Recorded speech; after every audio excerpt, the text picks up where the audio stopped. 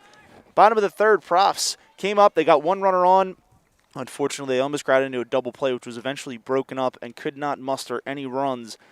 And now they're going to take the field. And coming up to bat for the Roadrunners, so her first appearance here as we head to the top of the fourth is Casey McNicole. And she's going to reach for that one. That's going to hit the visitors' dugout and roll foul. Count's going to be 0-1.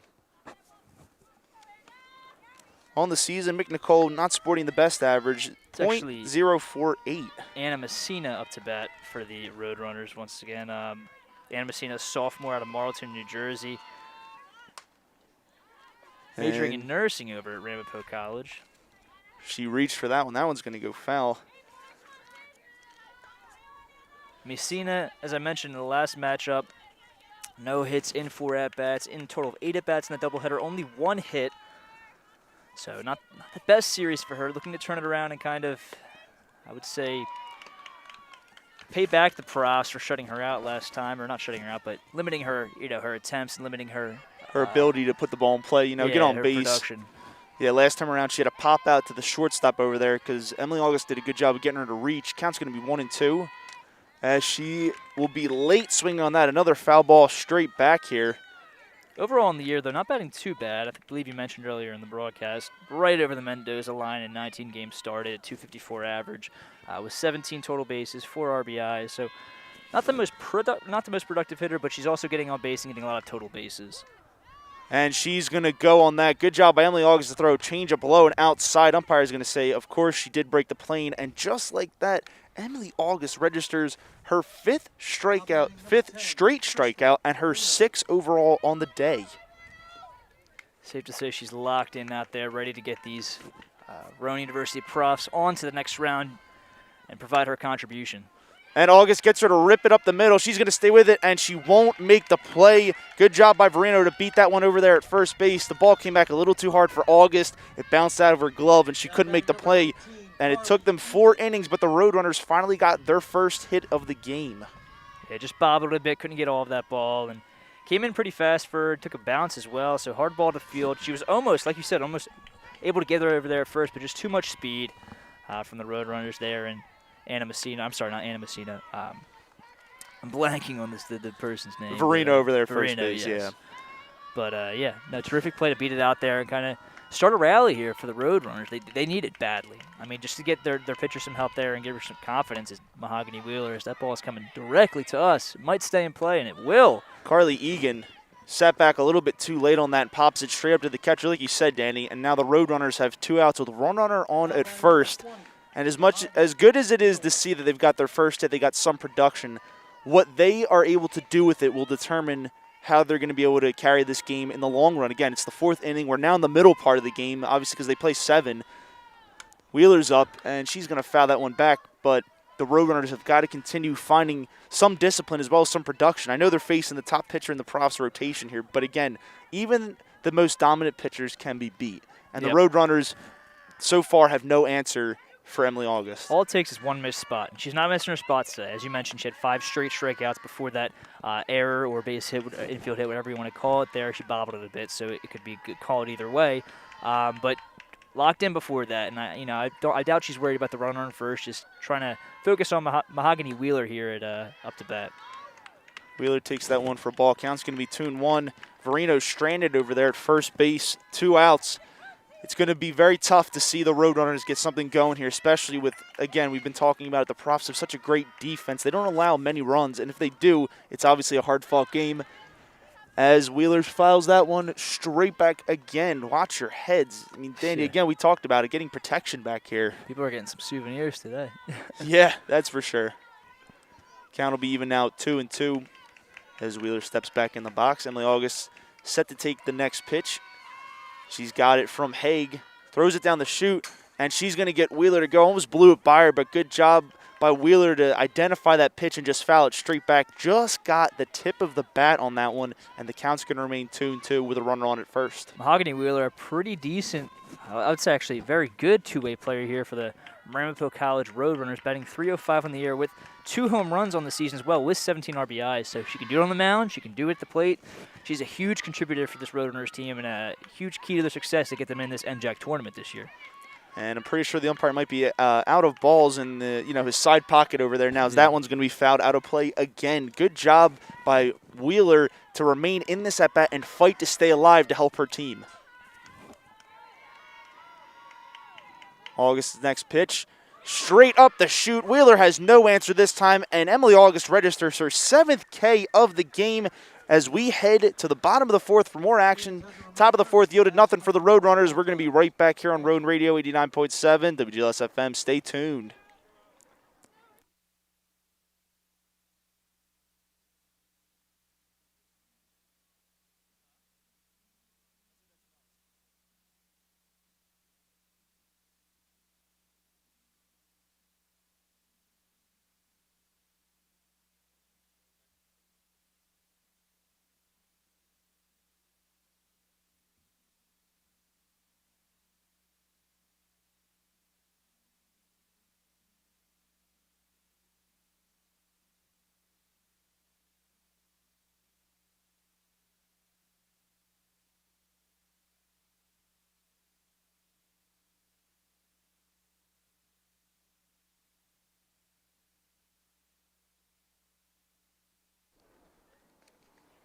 Rowan Radio 89.7 WGLS FM. Anthony Adonolfi, Danny Ryan here, still on the call for the props. To recap what happened last inning, top of the 4th, Roadrunners were able to get their first hit of the game as well as their first base runner.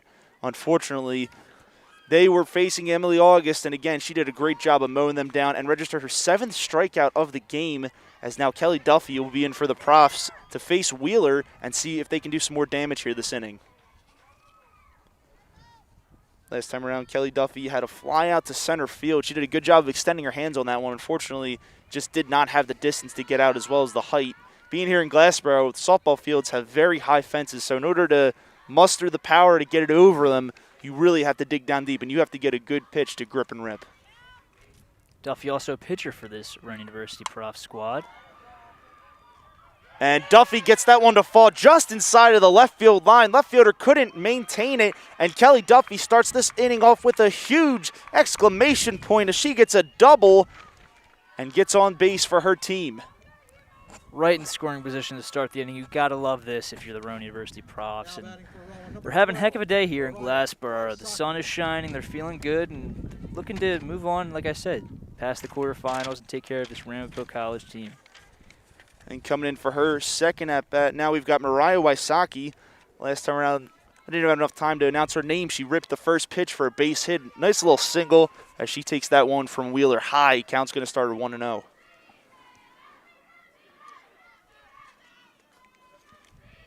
No outs as Kelly Duffy just started off this inning with a huge base hit, a double, as Wysocki will look to see if she can score Duffy.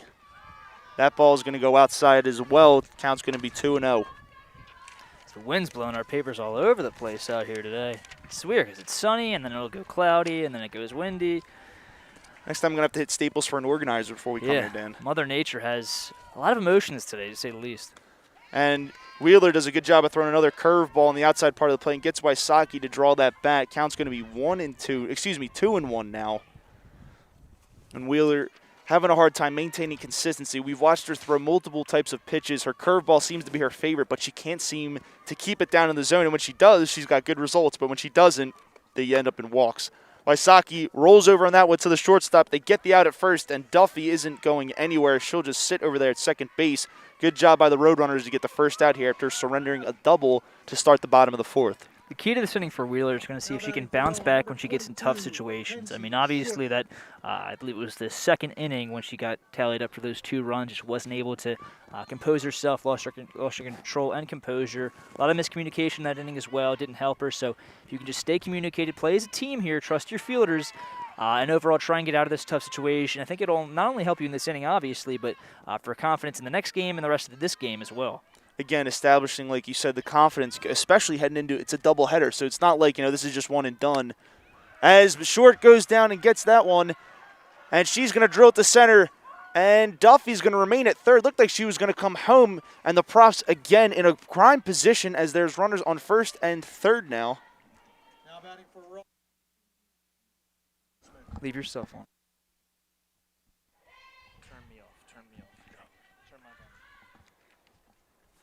phone. And a quick timeout now as the Roadrunners head coach is going to go out and talk to Wheeler. Like I mentioned earlier, Wheeler seems to be having a hard time of keeping her head in the game. She's been showing a lot of facial expressions, that as a pitcher, you have to maintain. You have to keep that under wraps because if the other team sees that you're struggling, they're just going to continue to pick you apart and, left and right. And the Profs have won out here, sure, but at the same time, Wheeler isn't doing a good job of keeping herself under control as well as allowing her team to field the ball because of the fact the Profs now have runners on first and third. And that one is dug down deep, a deep fly to center field. They get the second out of the game, but short, that's going to be Duffy tagging up from third. And just like that, the Profs get their third run of the game, and it's only the bottom of the fourth inning.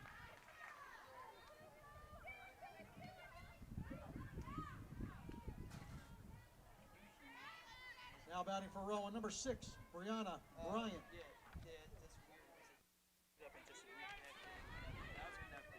Now coming in, we've got Zane. Not Morgan Zane. That will be Brianna Bryant taking her second appearance here for the Profs. Runner over there on first base in the form of short. 2 outs. Another pitch outside by Wheeler is going to be a ball. Count's going to be 2-0 to start Bryant out.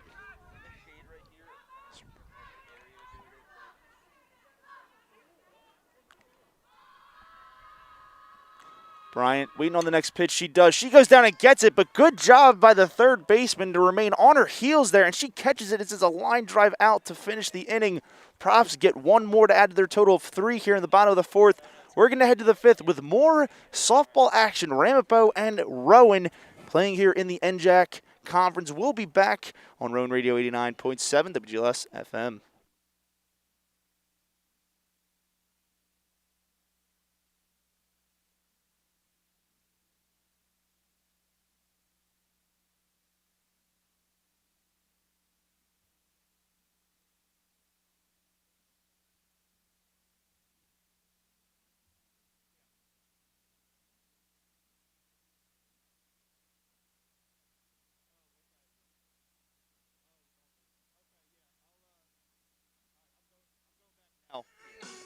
Rowan Radio 89.7 WGLS FM. Coming back here to the action in Glassboro. Profs were able to do a good job of getting runners on and scoring 1 run. Unfortunately for them, they stranded a runner over there at first base and got 3 outs. Heading into the top of the 5th inning now, Roadrunners still have no answer for the Profs as they have only been able to register 1 hit here, and we're in the 5th inning now. So, of course, the later the games go on, of course, the harder you got to play, especially trying to fight to get back into a game when you have no runs. Emily August still holding strong out there for her team. 7 strikeouts on the day, doing a great job of getting the batters to whiff as well as get ground and pop outs. As her first pitch is going to be high inside. That's going to be a ball. 1-0 count here. We've got Bartolomeo stepping back in for her next plate appearance. Last time around, she had a ground out to the shortstop. So we're going to see if she can turn her luck around and register a hit. Same pitch, same place. August falls behind again here. That one's going to be a ball. 2-0 now. The Roadrunners still trying to figure out some strategy to get back at Emily August for sitting them down so many times, but unfortunately, Emily August doesn't even seem phased. He's given up 1 hit, given up anything.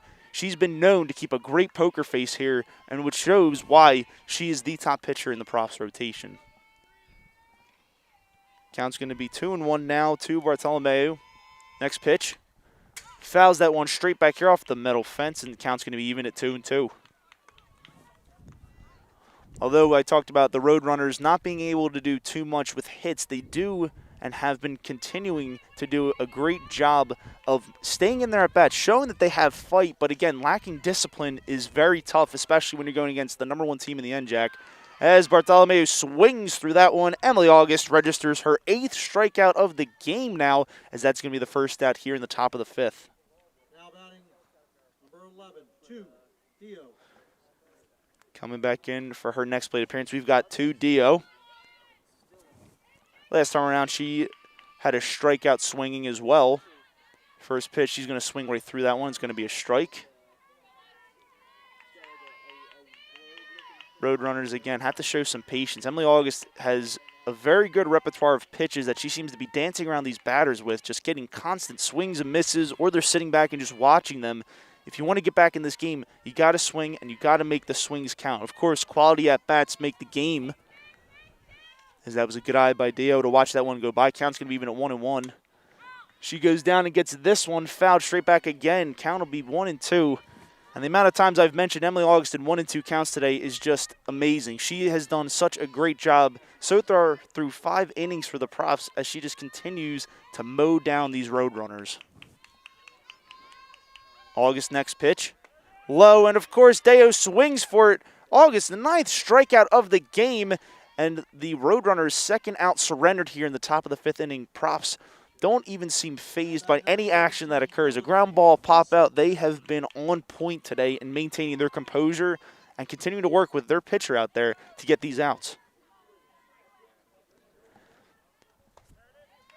Coming up to bat for her second time around, we've got Melody Gleeson. Last time around, she registered a backward strike, or excuse me, a looking strikeout. She didn't even bother to get the bat off her shoulders. We're going to see if she can do something here against August. August gets that one to go right by Gleason's bat. Count's going to be even now 1-1. Gleeson looked like she had some control over that, but she just swung over top of the pitch, and it dipped right below her bat for a strike. August trying to lean on that outside part of the plate. She can't get anything to go now. Ump isn't even bothering. Seems like he's squeezing a little bit more so inside as opposed to outside, and the count's going to be 2-1. August in the motion. Gets that one to go for Gleeson as she's going to draw the bat off her shoulders this time and swing. Fouled straight back. Count's going to be even at 2-2.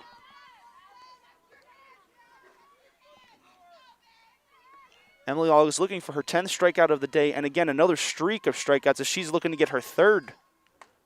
As she does on the outside part of the plate. Good job. Emily August registers her 10th strikeout of the day, and just like that, the Profs get out of this inning 1-2-3. We're going to head to the bottom of the 5th, still 3-0 here.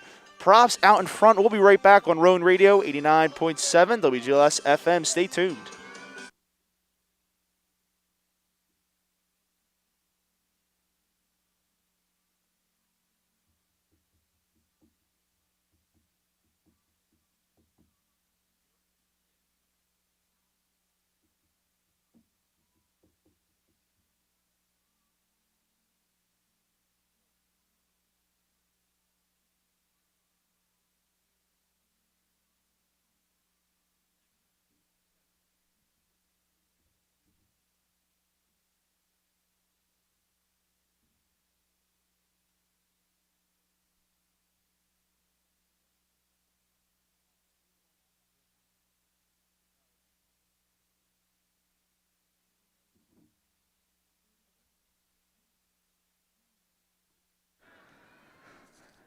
Rowan Radio 89.7 WGLS FM. Back here with the action. Anthony Adenofi, Danny Ryan. Top of the 5th inning. Emily August had plenty of answers for the Roadrunners as they didn't have any solutions for her answer. 3 straight strikeouts, 2 swinging, and then 1 to end the inning looking, as now the Profs are going to come back up. McNair rips that one right in between third and shortstop, and she gets it to fall for a base hit. Looks to go to second as the left fielder bobbled the ball a little bit, but she gets it in quick enough to keep McNair over there at first. Thinking about, too, they're trying to establish the confidence. Like we mentioned, they're on a roll here. They're coming into this game and they're establishing the kind of success they had all season. I mean, like I mentioned, the 21-game win streak that could have been if they didn't lose a 2-0 game to TCNJ in their doubleheader with them, or 2-game series, so... Sharma gets the bunt to fall. Third baseman's there for the cover. She's got it. Gets the out at first, and they throw it over to second as they try to get a quick pick. But fortunately for McNair, she gets back in time, and the Profs are only going to surrender 1 out and move the runner over to second. That's a bang-bang play right there. That's what you like to see if you're Ramapo, especially after those communication troubles in the second inning. Monaco able to fire that one over to McNichol, and then the heads-up play to even throw it over to Eagan at second to try and get the double play. Didn't end up getting it, but that's what you want to see. They're working on all cylinders here. They're finally like, okay, we're going to get this out. I'm going to see if they can, obviously throw this over and get that out. But you like to see it, and it could result to good things here for Ramapo. Danny, teamwork makes the dream work. The old saying stands true. Is like you just said, Sonia Sharma did a good job of getting the ball just to fall right in front of the home plate. As she did third base, she drew her into cover. She got the out, but they advanced the runner. Very clear, very cliche saying, but a very true saying nonetheless. Morgan Zane goes down and drills that left fielder's there to make the out for 2, and the tag's going to come from second to third. Nothing going, and McNair's going to go to third base, standing up as the Profs are now working with 2 outs here in the bottom of the third, still out front 3-0 against the Roadrunners. Serviceable hitter coming up as well, and Cory Hague, batting .368 on the season in 30 games started, also with 1 home run, 1 triple, 9 doubles, as well as 24 RBIs with 46 total bases. So, as we mentioned, heads-up base running by her earlier, but also a very serviceable hitter. And Hague tries to get a hit off the first pitch, and she won't, however, as the second baseman was there for the fly out. Profs strand a man on base and couldn't get anything going. Still out to the 3-0 lead. We're going to head to the top of the 6th for more action here in Glassboro. We'll be right back on Rowan Radio, 89.7 WGLS FM.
Crazy.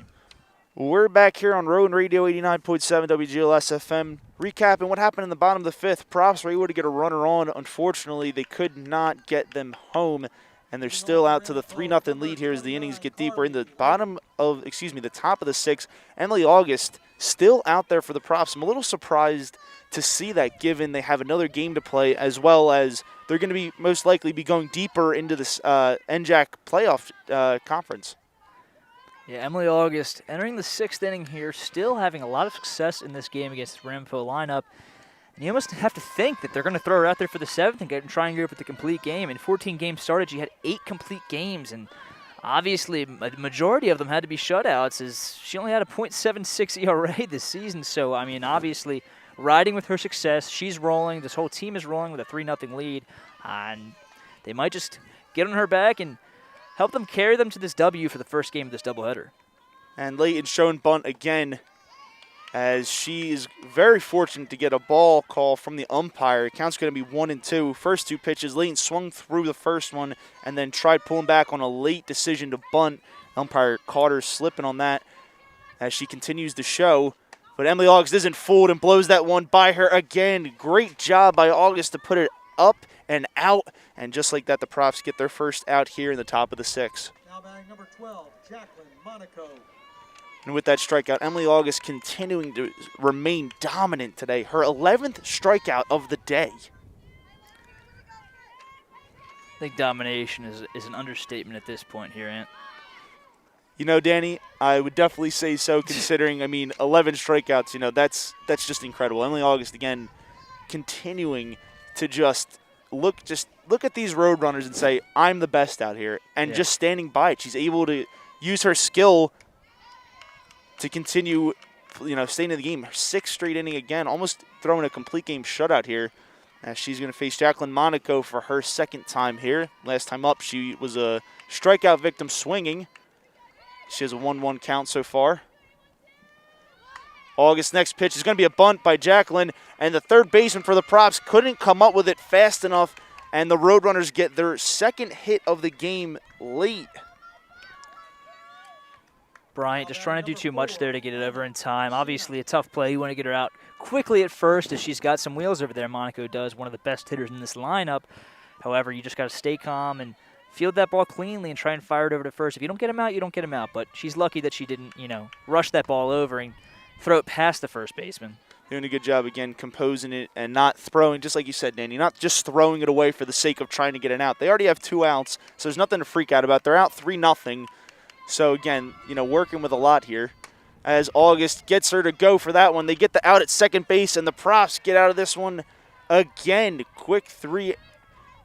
2 outs. Excuse me, that'll be 2 outs. So yeah. My math seems to be off a little bit today. This weather, it's unpredictable. Our math is unpredictable. We had some technical difficulties. That's why I wasn't on for a few innings. However, we prevail, we persist, and that's what Emily August is doing as well on the mound. We've got Verino coming back in for her next appearance as first pitch makes contact. Talking by the outfielder, Morgan Zane comes in, and she gets the 3rd out for the Profs. So the Roadrunners get 1 man on, but strand them again here. This is the 2nd or 3rd time they've done so, and the Profs continue to put the clamps on them. We're going to be right back here on Rowan Radio 89.7 for more playoff action. Stay tuned.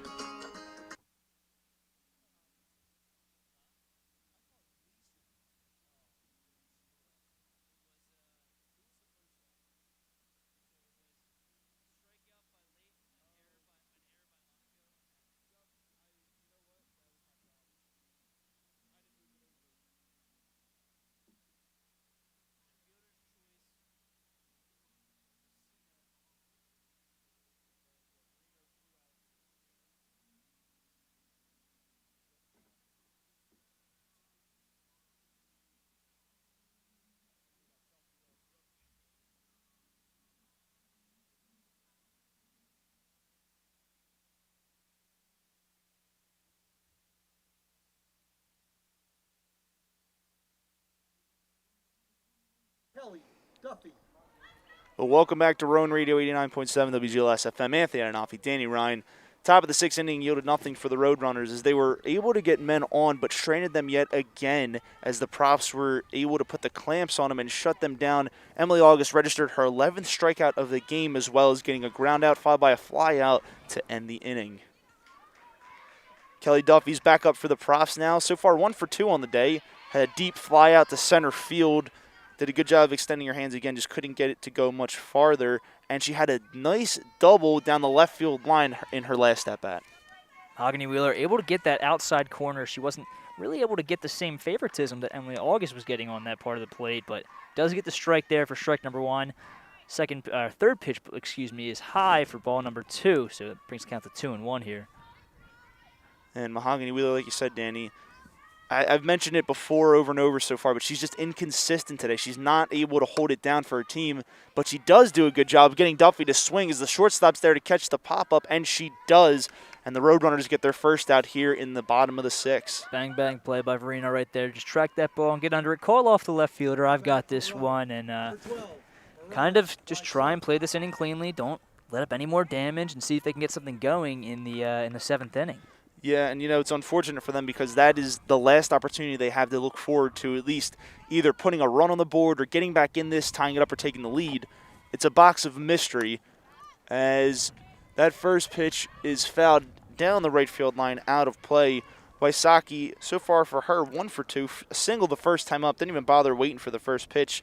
Last time around, however, she grounded out to the shortstop, and we're going to see what she can do here in her 3rd trip to the plate today. Think about this first game here. It's not really a terrible game here by the Roadrunners. Wheeler isn't pitching necessarily horrible. I mean, she's only let up 3 runs. A lot were honestly on miscommunication, so just small mistakes resulting in runs. However, if you lose this game, you don't have the momentum going into the 2nd game. We do play 3, but you'll have to win back-to-back in order to prevail and move on from the quarterfinals.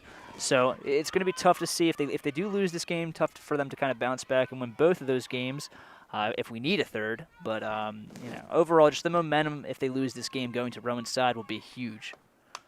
Wysocki does a good job of biting that one off on the inside part of the plate. Down the foul line over here next to third base, it's going to be a 2-1 count to her. And the Profs lineup, besides the fact that they can definitely hit the ball, they're also good at keeping themselves alive in at-bats. They may work, but you know what? They do find a lot of opportunities to continue their streaks of getting on base and, again, getting runs. Good eye by Wysocki to take that one low and outside. Count's going to fall to 3-1. Another instance where she wasn't able to get every piece or every part of that low outside corner, and the umpire's not calling it as much as he was calling it for Emily August. She was carving on that part of the plate, and Wheeler just not able to get the call as often. And Wheeler, that one would have been a ball if Wysocki let it go, but she takes it the other way and it goes foul out of play. Count's going to be full now, 3-2.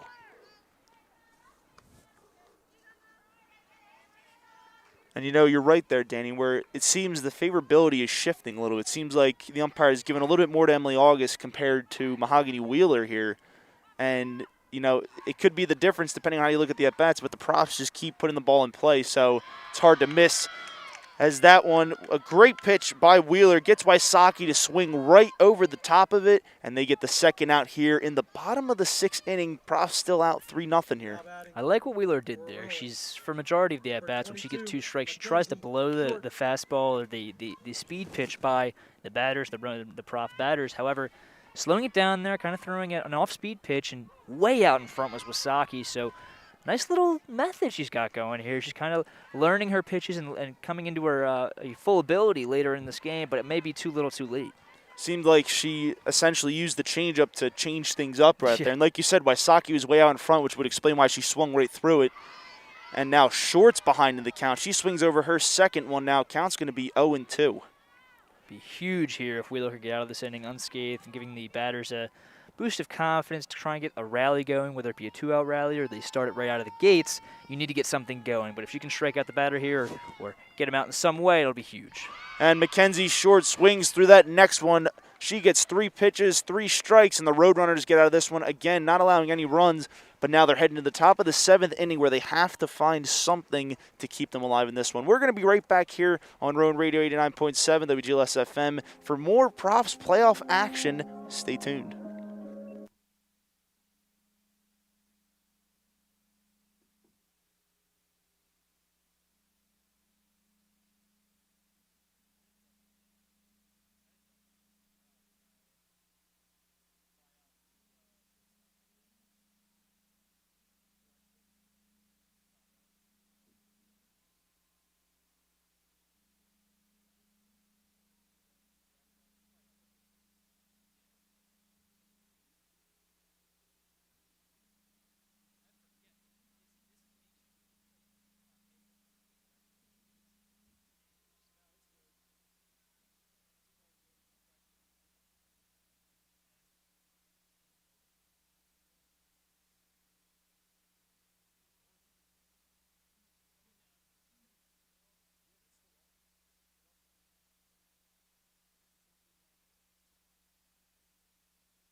Well, welcome back to the final inning of action here on Rowan Radio 89.7 WGLS FM. Anthony Adenolfi, Danny Ryan still here calling. Emily August looks like she's going to finish what she started, as she is going to get a strike here to start the first count of potentially the last inning of play for the Profs, as they still remain out in front 3-0, and the Roadrunners, this is their last chance to find an answer.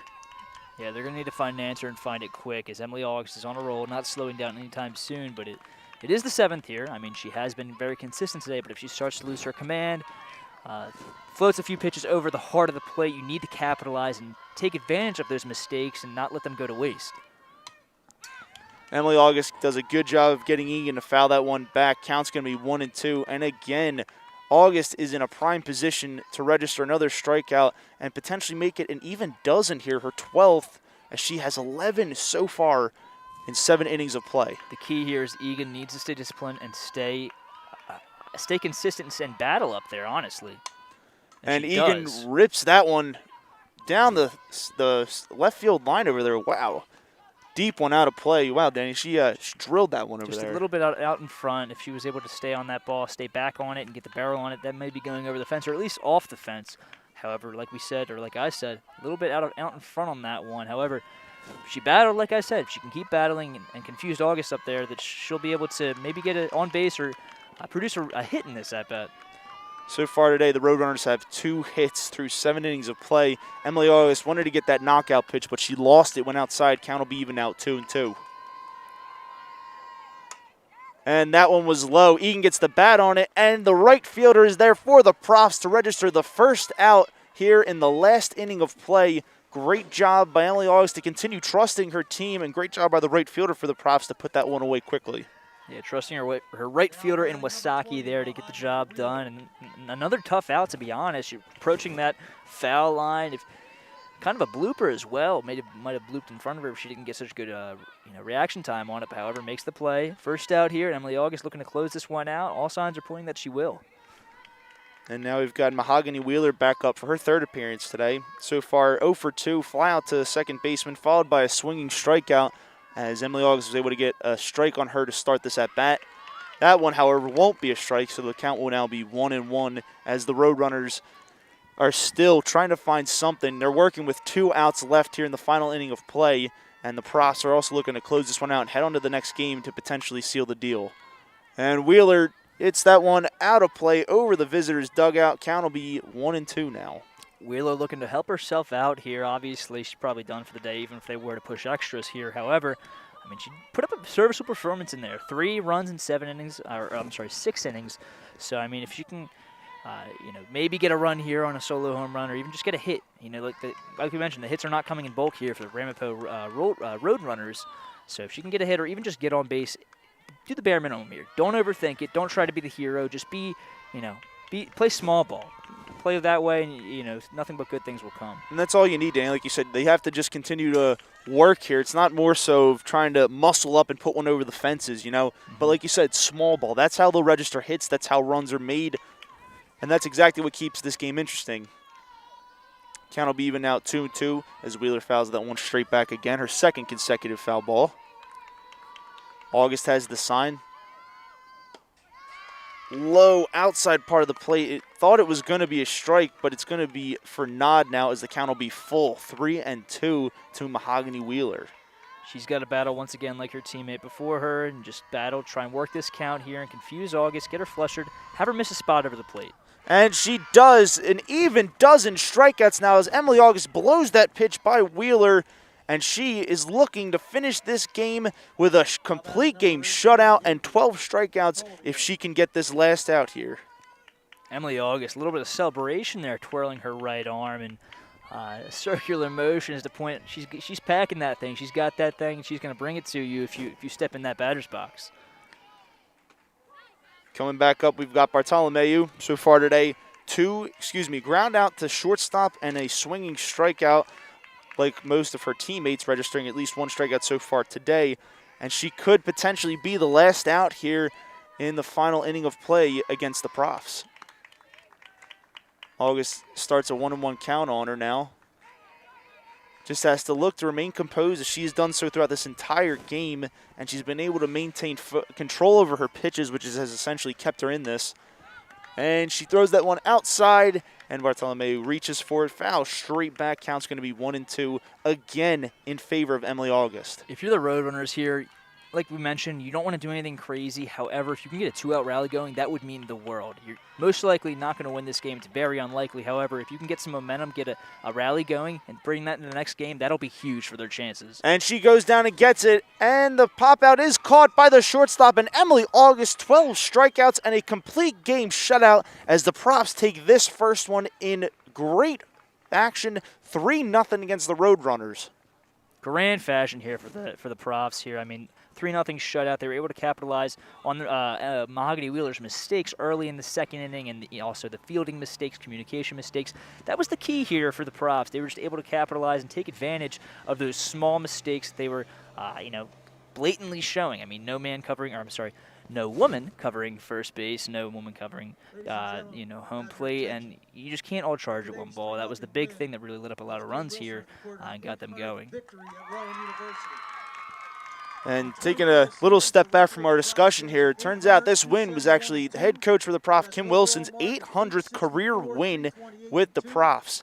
My goodness, Huge what an milestone. achievement for the head coach. Huge milestone here, and it's probably pretty sweet to get this in some playoff action as well, to get that first game of this their playoff run here, and bring that into the next game. That Profs team has to feel good not only for that win, but for, obviously how they were able to produce on the field today. And Emily August, stellar performance on the mound today. I mean, carrying her regular season success into these quarterfinal games. It's the first game of the quarterfinals. And it's safe to say they have all the momentum, and Ramapo is going to have to try and just play defense ball, honestly, tomorrow. I mean, not tomorrow, within the next game here in just a few moments, but it's going to be tough for them to try and come out of that second game with a win. I mean, the Profs seem to have everything going their way. I mean, the Profs, they put up a great fight today, and fortunately for them, those little mistakes we talked about yielded a majority, all three of their runs actually, with the heads-up base running, the sloppy fielding by the Roadrunners, but that happened early on. But you know what? The Roadrunners, fortunately for them, Wheeler was able to, shut the Profs down. They didn't get many hits after that, didn't have many opportunities to score. They had 2 or 3 other opportunities, and the Profs squandered them. But the Roadrunners also had more opportunities to try and get back in this game, and they just couldn't because Emily August kept them fanning all game. As we mentioned before, 12 strikeouts and a complete game shutout as the Profs and Roadrunners will head to another game here in today's doubleheader action. We're going to take a quick step off here on Rowan Radio, 89.7 WGLS FM. We're going to be back with Game 2 shortly. Stay tuned for more action.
the second game of today's doubleheader between Ramapo College and Rowan University.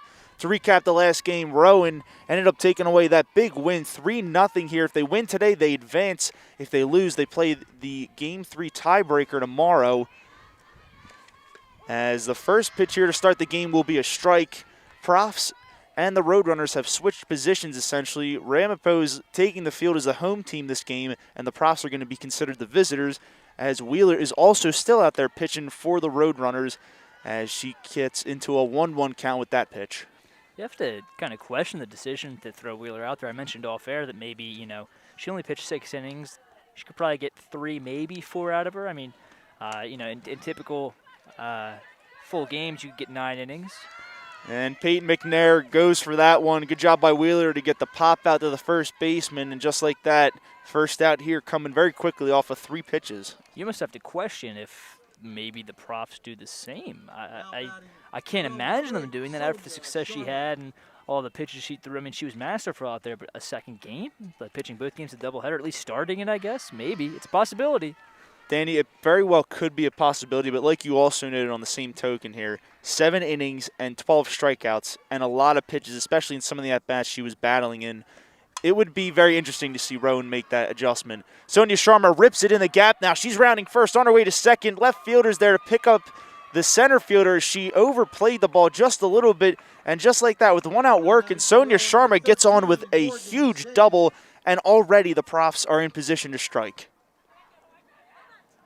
Yep, getting those bats together early, getting those bats hot early, something I recommended that, or I said that the Ramapo College Roadrunners needed to do. However, the Profs are taking that method, and they're kind of picking up where they left off in the last game. Didn't really get the bats going anything crazy. Like as we mentioned, good base running all around. Kind of got them the bulk of the runs.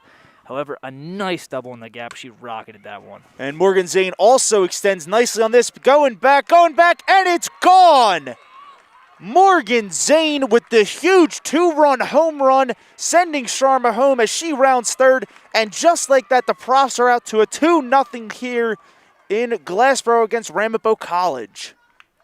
Absolute rocket that just seemed to keep carrying. I mean, it looked like she got under the ball, maybe a pop out to center field, but it just kept going and going and going. And it's in the trees here, Anthony. It's not coming back. And I was surprised it was able to get over that center field wall as well. I mean, it had the height, but did it have the distance? And, well, it sure did. As the Rowan University Lady Profs take a 2-0 lead here, and this is not good. I'm kind of questioning the decision to put Wheeler back out there for the second game, as it's not faring well. Cory Hague stepping in now. She's going to do a quick ground out over there to third base. The second out of the inning for the Roadrunners, but not before Wheeler surrenders a great 2-run shot that we just saw by Morgan Zane. Like you said, Danny, we're behind the fence. It's a little hard to tell here, but it cleared the outfield fence by a mile and just helped the Profs get out to a very quick lead here. Yeah, these bats, as I mentioned, they weren't really letting it up to start that first game, but something must have been in that post-game talk. Obviously they were taking a little time to relax and just overall, get things together. But they must have figured something out. Honestly, the good base running turned into some great hits here and some great power there by Morgan Zane. And Kelly Duffy steps in now to see what she can do for the Profs, help them maybe extend something here in the first part of the top of the inning. 2-0, counts 1-1. Wheeler's in the motion. Outside part of the plate, she paints it nicely, and just like that, she's ahead now, 1-2 in the count.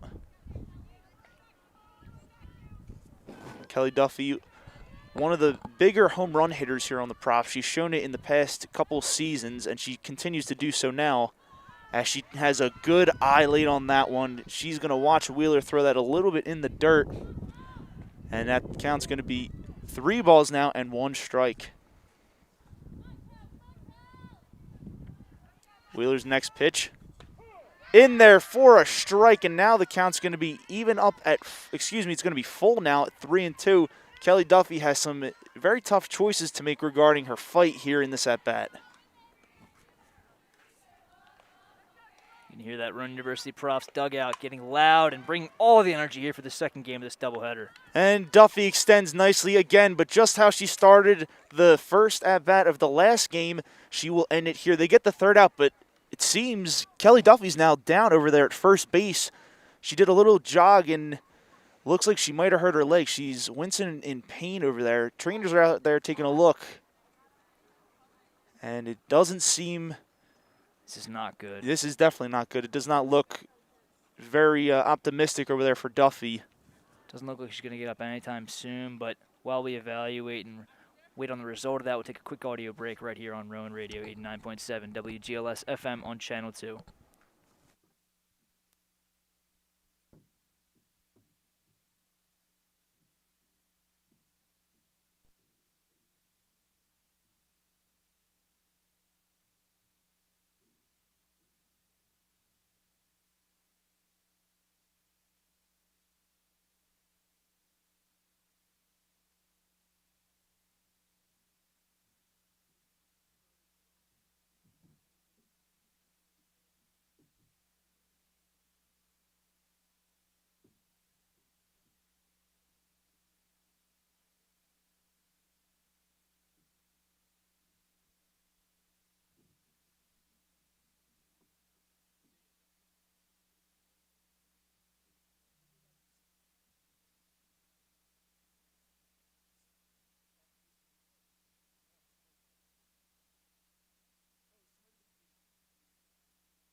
Rowan Radio 89.7 WGLS FM. We're back here in Glassboro with the continued action from the second game of this doubleheader. The Props in the first inning, top of the first inning, they got a runner on, working with one out at the time. Morgan Zane got some great extension and drove a ball to deep center field for a 2-run home run. After that, the Props surrendered the next two to get out of that one, as the Roadrunners are going to take their first action here in the batter's box in the bottom of the first, as Kat Thomas for the Props gets a strike to start out Messina. On the season, Thomas is sporting a 1.38 ERA, 8 wins and 2 losses in 15 appearances, 3 complete games. She's got a save in 60.2 innings pitched and is 19 strikeouts on the year. And that ball is going to be fouled down the left field line now, as the count will be 1-2. Excuse me, it's going to be no balls and 2 strikes, as Thomas is going to see if she can get the strikeout to start the game here. Tries to get her to fish outside. She ain't going for anything. Messina does a good job of laying off that pitch, and the count will now be 1-2. Thomas with a nice mound presence out there. She got a pretty different wind up there. She kind of cocks back, waits a second, and then delivers the pitch. That'll go in there for a strike, I believe? Nah, they called that a ball. I also thought it was a strike. That, yeah, it's tough, obviously, the fence in the way, but Kat Thomas's pitch got left out over the outside part of the plate. She's a righty, just like Emily August, but the batter, of course, Messina, gets that one. She dribbles it to Thomas, and Thomas scoops it up, and they get the first out just like that. Good job by the Props to keep their composure and get off on a good start to this inning.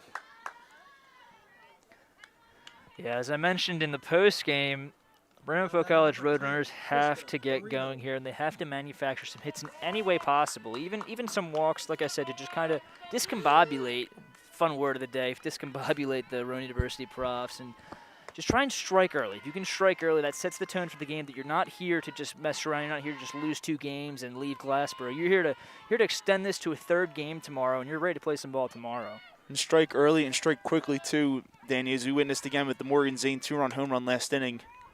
As that ball is going to be fouled down the third base line. Count's going to be even at 1-1 now to Vereno. Biggest thing is just going to be matching their momentum, honestly. Like, they came into this game with a lot of momentum.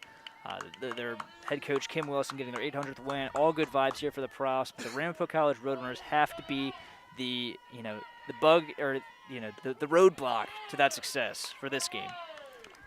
And Kat Thomas does a good job of getting another strike in there. Count's going to be 1-2 in her favor. Vereno needs to put in another good at-bat. Coming off of last game, she didn't have the best stat line, as she rips that one down the third base line. That's going to be a fair ball. And Zane out there in left field hurls it into Sharma over there at second. What a throw on the line. and she's going to keep Verino just to a single in this inning. That was a rocket there from Zane on left field, contributing on both sides of the ball here. Obviously, the 2-run home run to bring the Profs to a 2-0 lead that they currently still hold.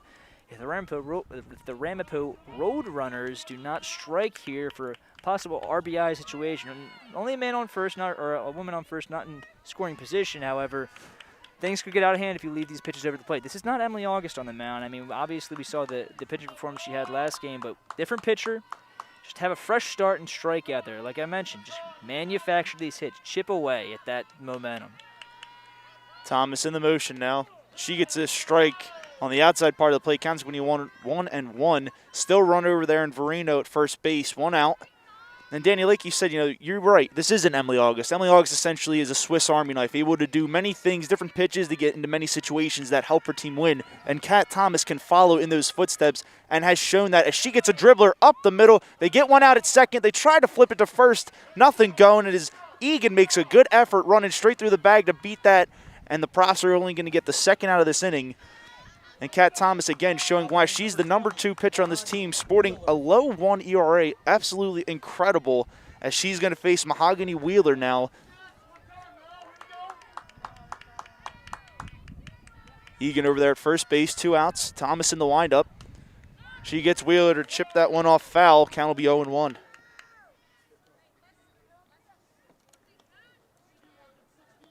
Yeah, as you mentioned, Kat Thomas coming in at 1.38 ERA on the season. 8 wins, 2 losses, kind of following in the footsteps of Emily August, like you said, with the 12 wins and 2 losses that August holds coming into this game.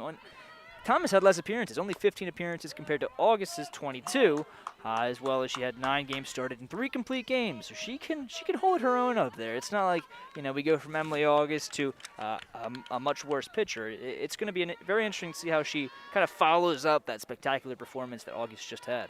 And the 3 main pitchers for the Profs, the highest ERA we see is 2.19, with being Alexis Sacamano, but just that in itself, Danny, it speaks for itself. The pitching staff can do anything. It doesn't matter. They may have Emily August as the number 1 pitcher, but again, Kat Thomas, Sacamano, they can do exactly what she can do, and they've definitely proven it this season.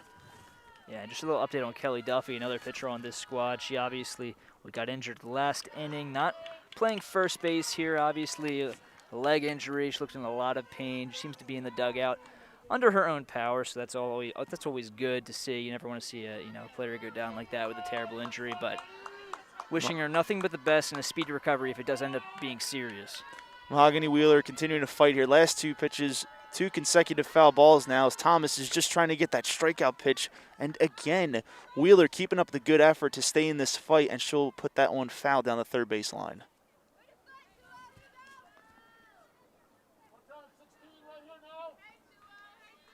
Kat Thomas is getting the sign from the dugout as she does so. In the motion now, down the chute. And she throws a changeup, but left it over the heart of the plate, and Wheeler did a good job of sitting back and waiting for it, and she rips it in between the gap of shortstop and the third baseman, and now the Roadrunners have 2 runners on first and second with 2 outs.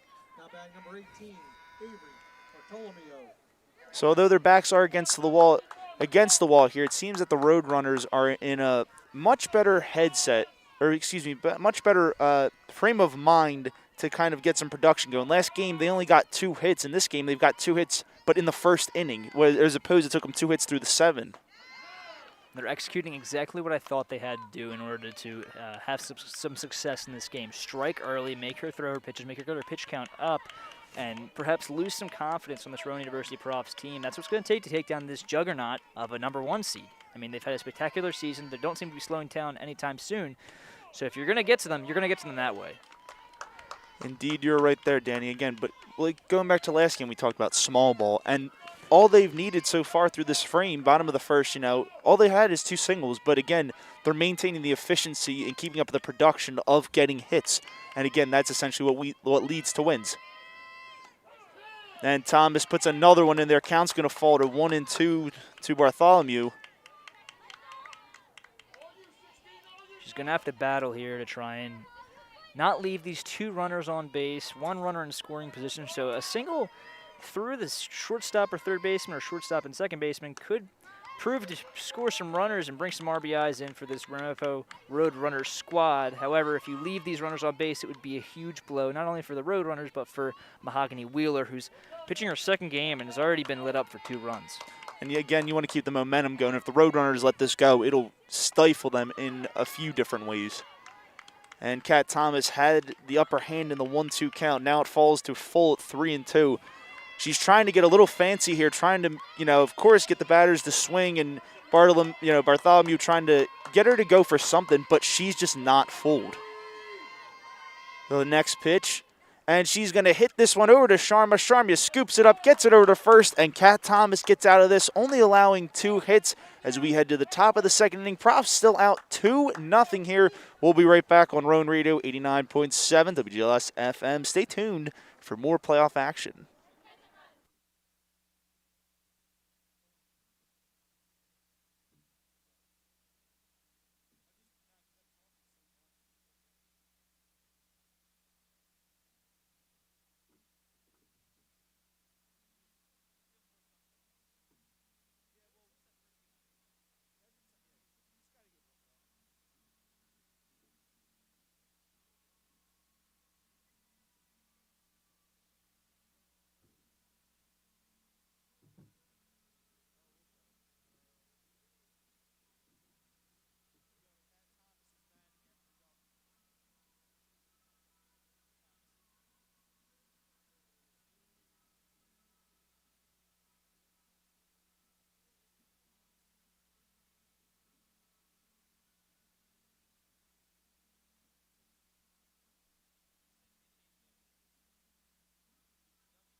Rowan Radio 89.7 WGLS FM. Welcome back to the action here in Glassboro between the Ramapo College Roadrunners and the Rowan University Props. Bottom of the second inning now as we head to more action. Roadrunners were able to get 2 runners on last time around, but unfortunately were not able to do anything as Kat Thomas was able to work out of the jam she put herself in and allow no runs, and now she will ironically be starting off this at-bat for the Profs.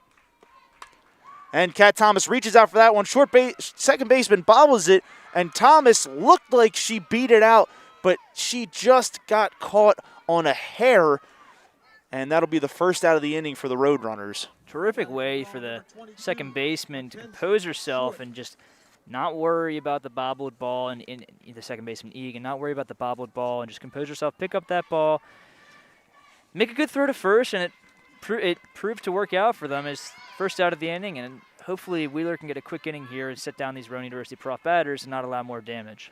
And Morgan Wheeler is able to get a strike on Mackenzie Short coming into her first at-bat in this one.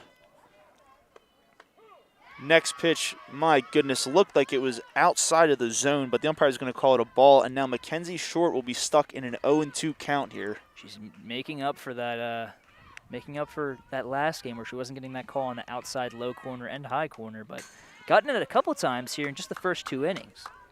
And Short does a good job of found that one straight back. Unfortunately for her, it's still going to be 0-2 as we're going to see what she can do to keep herself alive in this fight. Big reason as to why Mahogany Wheeler is out there. She's only one of 2 pitchers here on this Ramapo Roadrunners staff, so if they were to get to a Game 3 tomorrow, they're going to have to throw Jasheki tomorrow in that game in order to, obviously attempt to win it. You don't want to throw Mahogany Wheeler, especially after, a 6-inning game, an off day. She'll be kind of in her recovery period at that point, so just keep her hot, throw her in this game. She'll be done for the series if they do win this, and then you get Jasheki on the mound tomorrow. Mackenzie Short goes up and under, pops it up to the shortstop, and she'll put it away for the second out here in this inning. They also tried Casey McNichol for 1 appearance. Didn't fare very well as she ended up giving 3 runs, 6 hits, and just 1 in the 3rd innings pitched. So obviously a test there that didn't end well, and or I guess you could say an experiment that didn't end well, and probably unlikely that she would pitch in this playoff series. And Sarah Brosman, don't know what she was thinking on that one, as Wheeler whiffs it right by her high, way high and out of the zone. And the count's going to start off at 0-1.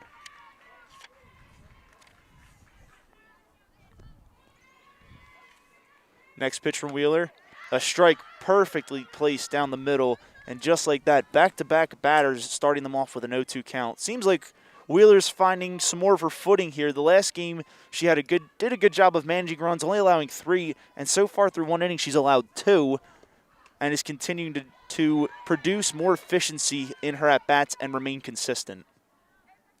Seems like a trend here for Wheeler, especially in the games that she pitches, is that she lets up these runs early, but I mean, you see here in this second inning, she seems to be composing herself and bouncing back extremely well and setting down these batters with ease. And Brosman's going down on a swinging strikeout. The Roadrunners do a good job of limiting any runs here. 1, 2, 3. We're going to head to the bottom of the second for more playoff action here on Rowan Radio 89.7 WGLS FM. Stay tuned.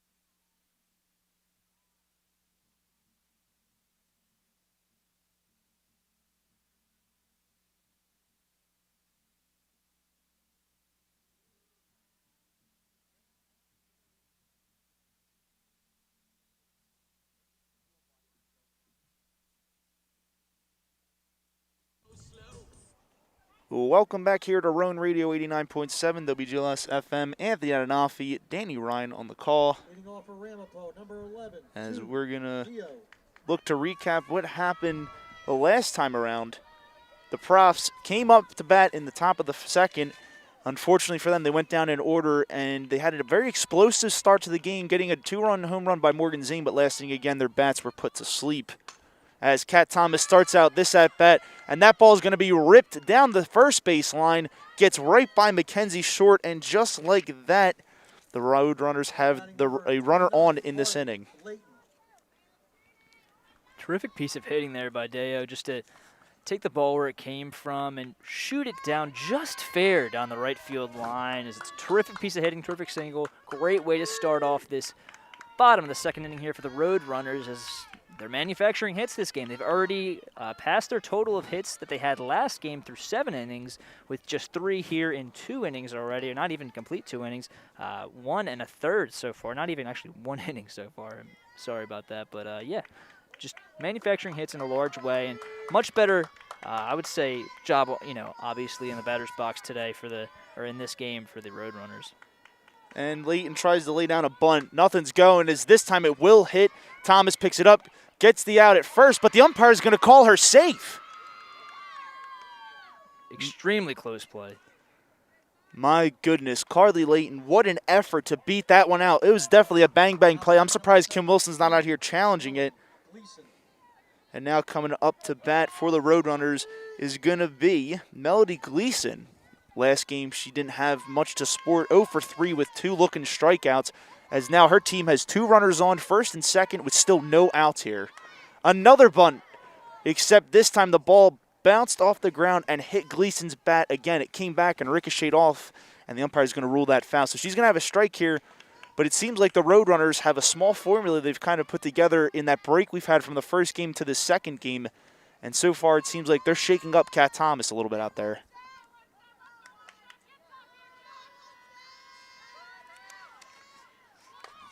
Another bunt laid down by Gleeson, picked up by the third baseman. They'll get the out at first. However, the runners will advance to third and second. That's going to be Deo and Leighton over there, and now there's going to be 1 out. Terrific job to move the base runners and get both base runners in scoring position here. So if you can get a single in the gap, you might be able to score 2 here. Obviously, you're hoping for a double, maybe even a home run to take this lead here. However, if we're, obviously playing small ball like they are right now, a single in the gap can get the job done. And just like that, Monaco gets it going. Morgan Zane makes the catch. They looked like they were going to tag up, but the Roadrunners are going to hold Deo over there at third base. Great job by Morgan Zane to make both the catch and get the throw in to Hague on a line and limit nothing here in the bottom of the second. I'll tell you what, she has a rocket over in left field. That's the second throw she's made to hold a runner, and it just absolute, I would say, on a line or on a frozen rope there from left field. The Zane, absolute rocket she's got to save a run there. And the first pitch to Messina, she's coming up for a second at bat. It's going to be a strike. Count will be 0-1. And Danny, like you said, Morgan Zane, definitely a frozen rope. If the Roadrunners tried her, it would have been a no-brainer. Morgan Zane would have had her out by a mile. Yeah, I mean, maybe you could try and dive to the other part of the plate, but then you might be out of the baseline there. It was inevitable. If she threw that ball, she was going to be out. And a small hit off the end of the bat of Messina. It looked like it was going to remain fair, but it just creeped foul down the left field line. And now she's going to remain in an 0-2 count, 2 outs for the props. But the Roadrunners are still in a good position here to manufacture runs as they have runners on second and third.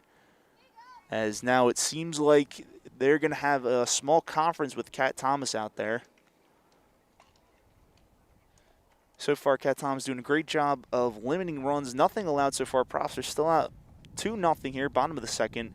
But at the same time, the Roadrunners seem like they've mustered some courage and, again, a new strategy to effectively produce hits. You know, Danny, so far through this game, they've got 4 hits, as well as a nice sacrifice bunt that got them the first out. But, again, following that up was a fly out down the left field line, which now puts them in an even harder position to get runs this inning. Yeah, I mean, they're going to have to try and battle up there and just try and muster a hit or even a walk at this point. You get another batter up. A fresh batter with a fresh mindset that could pounce early in the next at bat. But for right now, just focus on poking a ball through the middle at the very least. If not, getting some decent contact, getting the barrel on the bat, maybe even shooting a double through the right or left center field gaps.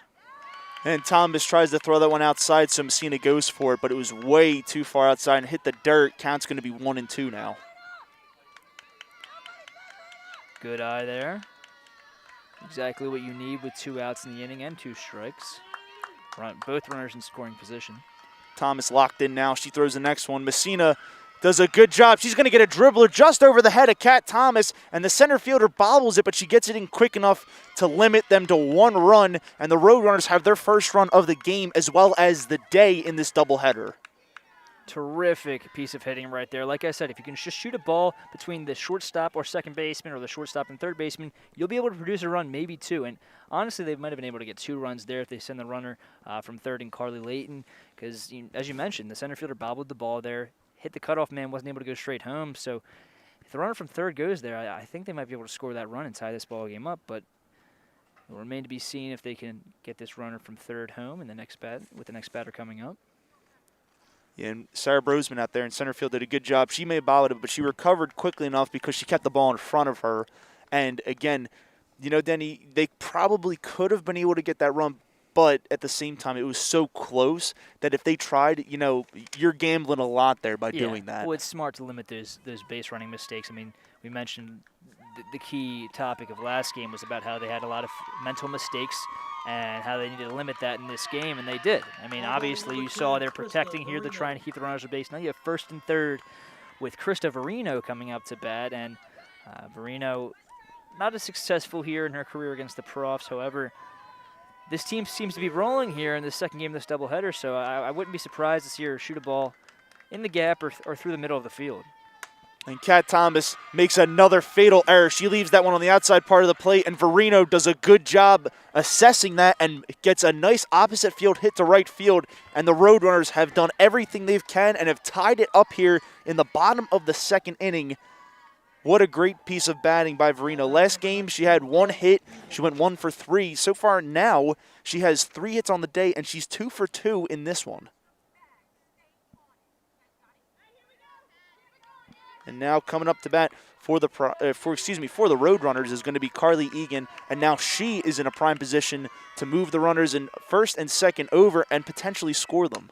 Eagan, there she goes again, gets the ball up the middle. Center fielder's Brosman. She hurls it home. Hague can't contain it, and the Roadrunners now take the lead and have effectively scored 3 runs this inning. What a great job of hitting by Carly Eagan. She got the ball, hit it just on the outside of Kat Thomas and the inside of Sonia Sharma, essentially picking apart that gap, and she gets it to fall and ends up with a double and an RBI. Terrific game plan here in the second game of this two-game doubleheader. I mean, they must have been listening to the broadcast, Anthony, because they did exactly what I said they should have done. And they're striking early. They're accumulating a bunch of hits early, making the pitcher work out there as Kim Wilson's coming out to perhaps make a change out here. And that might be a smart move, essentially, since they're trying to preserve themselves to go later on in the game. I mean, you know, Danny, through 2 innings so far, not even finishing this inning, we've seen 5 runs scored in total. Yeah. And, you know, the Roadrunners have just, it seems like they've really turned things around. They've, you know, battened down the hatches. They've kept their composure in this game. And it seems like, you know, we talked about how they didn't have much discipline last game at the plate. But it looks more so like they've developed that in this game. And, you know, head coach we've mentioned for Ramapo, you know, she's not one to just kind of, you know, shy away from mincing words. She probably talked to her team, and now they're out to the lead. Yeah, I mean, just the ability to battle in general, as we're going to see a pitching change here, is looks like Emily August will be coming back into the game here for the Rowan University Profs. And, yeah, in fact, it is Emily August. They're trying to get her out here and continue her success she had in the last game. So, you know, I mentioned that earlier in the broadcast that maybe we could see her come in or even start. She didn't start, but she will be coming in relief to relieve Kat Thomas. And smart decision, to say the least, by Kim Wilson, as she had a lot of success against this team in the last game, obviously. 7 innings, complete game shutout, 12 strikeouts, as we've mentioned multiple times. Yeah, and Emily August, my goodness, you're going to have to get the ice bath ready for her after this one. I mean, her arm's definitely been through a lot. Now she's going to be pitching, you know, hopefully to get an out here. They've been working with 2 outs for a couple of batters, but Kat Thomas has just left too many pitches over the heart of the plate as well as the outside part, and the Roadrunners are good late count hitters. So, essentially, when they get the bats going, they're waiting and they're staying disciplined to let that ball get back a little bit because they probably adjusted to Thomas's speed and essentially her assortment of pitches. And when they've done that, we just saw them have 2 opposite field hits to get them out to a nice lead right now. Yeah, I mean, like you mentioned, 3 runs in total last game in favor of the Profs, 3-0 victory. So it's nice to see that we already have 5 runs here within just the first 2 innings, and obviously the latter of those 5 runs going to the Ramapo College Roadrunners with a 3-2 lead. Like you said, the mindset must have just been changed after that post-game talk. It was unacceptable. The bats were not rolling in the slightest. However, it was because of the woman on the mound now. Emily August is back in the game, so it's going to be interesting to see how they adjust to her in this second game. Wheeler's up as well as August tries to get a strike going in the outer part of the plate. Can't get it to go. And I believe the count will be 2-0 now because Wheeler took 1 pitch from Kat Thomas and then they essentially called time and replaced her with Emily August. August's next pitch, however, is fouled back by Wheeler. Count's going to be 2-1 now.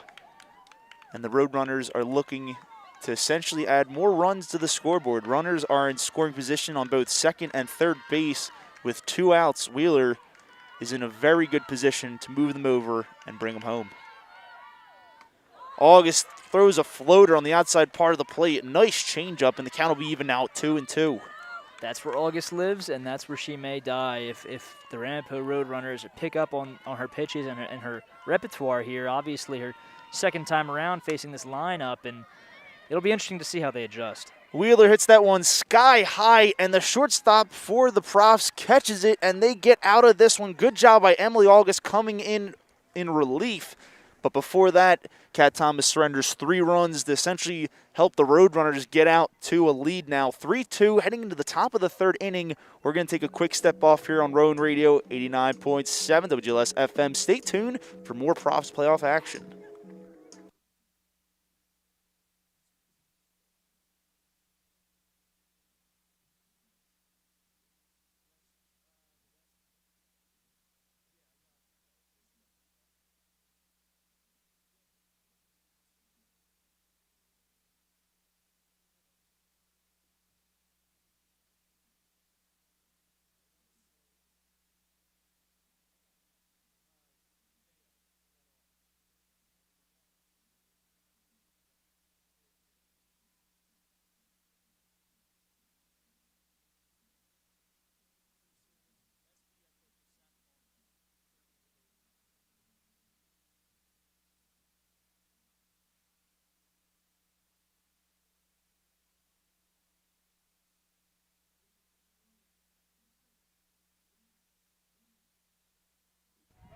Welcome back to Rowan Radio 89.7 WGLS FM. Anthony Adenofi, Danny Ryan here going into the top of the third.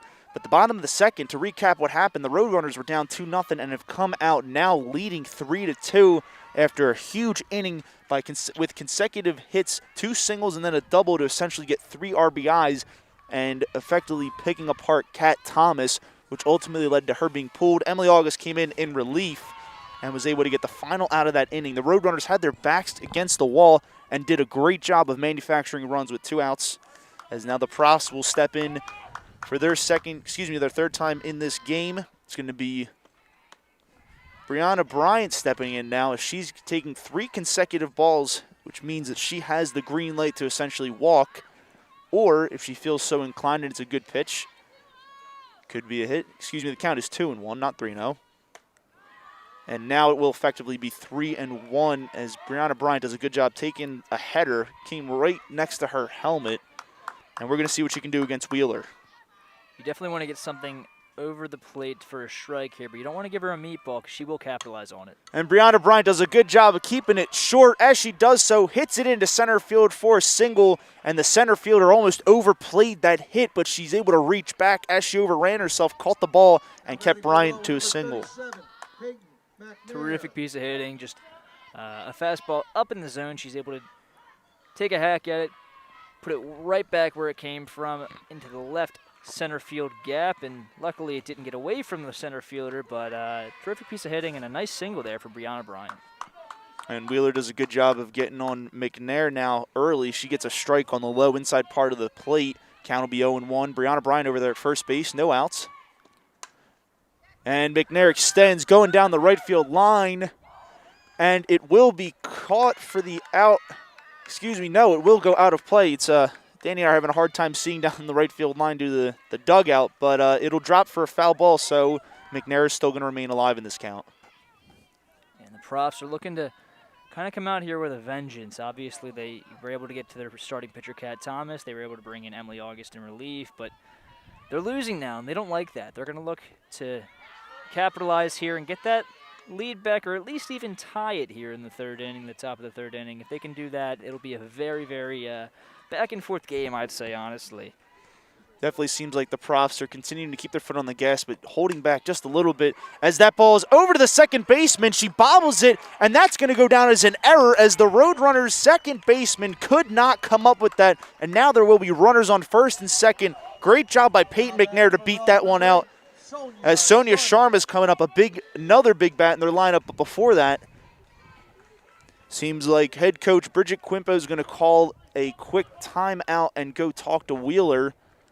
And essentially, probably, if I had to guess, Danny, she's probably preparing them for another double play type ball because it was a hard hit over there to Eagan, and unfortunately she tried to come out with it, but you know, when you play a ground ball like that, you got to make sure you get the ball first, ball security first before transfer, and she didn't. She hit it, thought she transferred it, but it remained, right in between her feet. Probably took the eye off the ball in there and just, like you said, just trying to get the ball in the glove and flip it over to second base way too fast. She didn't even watch it go in her glove. So you just got to stay more disciplined. Like we said, last game, the thing that killed them was their fielding miscues and their mental mistakes. You got to stay determined. You can't be, you can't move with your hands before you move with your eyes. So just make sure that ball goes in that glove next time, and they'll have a double play, no problem, if they get a similar ball right here. Again, they got to keep themselves alive by, Carly Eagan, playing baseball and softball, you have to have a short memory in order to stay alive in this one. And, no outs. Sonia Sharma's up, tries to get a bunt going, nothing going as she's going to bunt it foul. Count will be even at 1-1. And, one interesting thing that we've continuously seen from these pros over the years as time continues to traverse onward is that they're not a team to be kept down for long. They know how to fight, get back into a game, and we've seen it now. Sonia Sharma does a good job getting a late-placed bunt. They're going to get the out at first base, but the runners will advance to third and second now with only one out. Getting very interesting here is obviously the Roadrunners read the scouting report on Sonia Sharma. Third baseman in Monaco was playing very, very in the infield. She's playing up in the infield, expecting a bunt. I think the entire infield was, as she's known to do that. So terrific play to get the ball over to first. However, the ball almost got away from the first baseman as Wheeler almost threw it away. And now coming back up for her second plate appearance today is going to be Morgan Zane.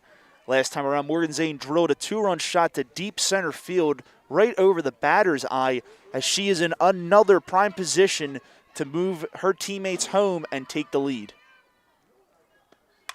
And Zane bites it off down the left field line, but unfortunately the wind's going to take that one, and now she's behind in the count 0-2, making great contact, but she just can't keep it fair right now. Wheeler has to be more careful out there. You can't keep leaving these balls over the plate for especially like a hot hitter like Zane. Obviously, you mentioned the home run in the first inning to really set the tone here. Now, a more dangerous spot. She's got 2 players on base. If she hits a home run here, it's gonna hurt. And the pass ball is going to be there. The tag is late by Wheeler as the catcher secures and gives it to her, and Bryant is under it. And now, just like that, the Profs have tied the game up at 3 runs apiece. Terrific base running there by Brianna Bryant, just sliding in right before the tag, and right under the tag is.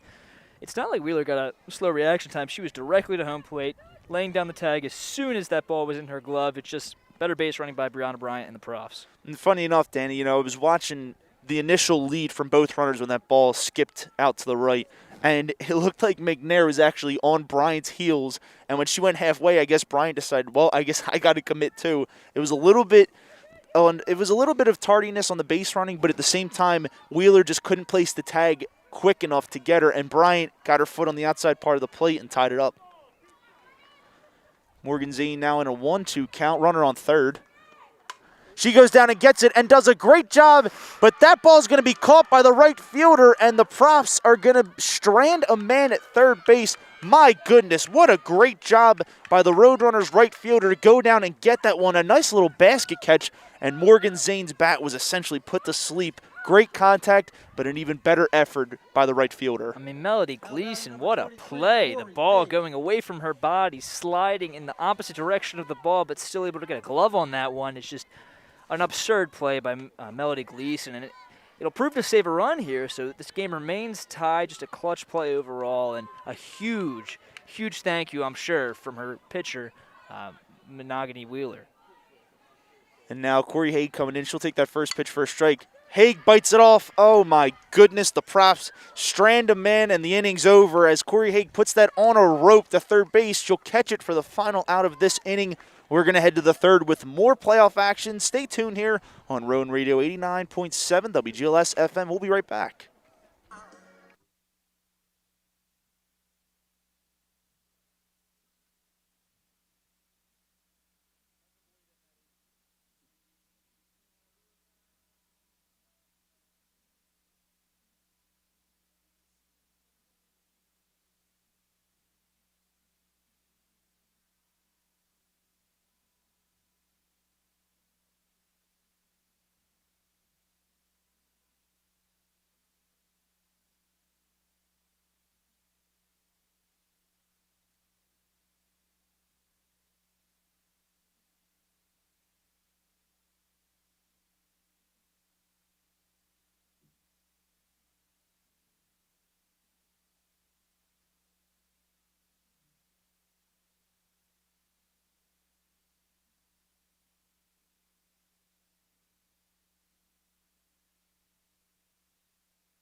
We're back here on Rowan Radio 89.7 WGLS FM. Anthony Anafi, Danny Ryan still holding strong here out on the call for playoff action here between the Rowan University Profs and Ramapo College Roadrunners. What happened in the top of the third, Rowan was able to tie the game up, but unfortunately could not do anything more because of the fact 2 lineouts that ended that inning. My goodness, great contact by Morgan Zane, and then, of course, the follower-up was Cory Hague. Lineouts to right field and then third base to get out of this, as now Emily August is continuing to step out on the mound for the Profs as she faces Avery Bartolomeo. She'll step back in for her second appearance today. Last time around, she was a ground-out victim. We're going to see what she can do. She's so far in a 2-0 count as August tries to keep that one high and get some contact, but Bartholomew is not confused or misplayed that at all, effectively keeping herself in this at-bat. 3-0 count now. believe this is the first time between 2 games today we've seen August fall behind in the count into a 3-0 count without establishing a strike first, as she does so right there. Now 3-1 to Avery Bartholomew. Yeah, fatigue perhaps showing here for Emily August. You know, obviously she pitched a complete game shutout, as we've mentioned, but it's going to be interesting, and I'm waiting to see how she's going to fare in this one. And what a basket catch by the right fielder for the Profs. Bartholomew took the contact the opposite way, but my goodness, an incredible effort laid out there, and just like that, the Profs get the first out of the inning in incredible fashion.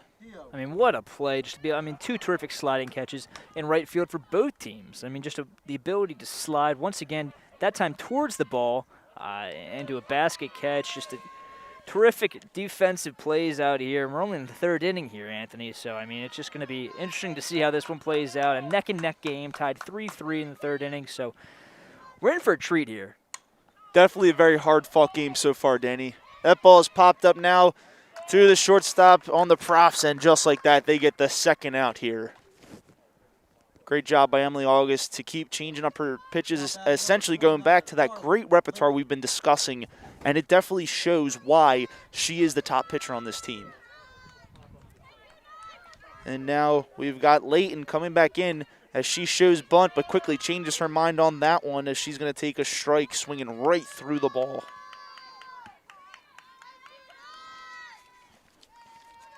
Layton showing bunt again. Seems like that might be her go-to. She gets it to fall, and it's going to roll foul. Great job by Mackenzie Short at first base to let it go. The count's going to be 0-2 now. Terrific bunt if that ball were to stay fair. I mean, just right in between the catcher, pitcher, and first baseman there. And just unlucky roll there by, unlucky roll there did Layton have on that play.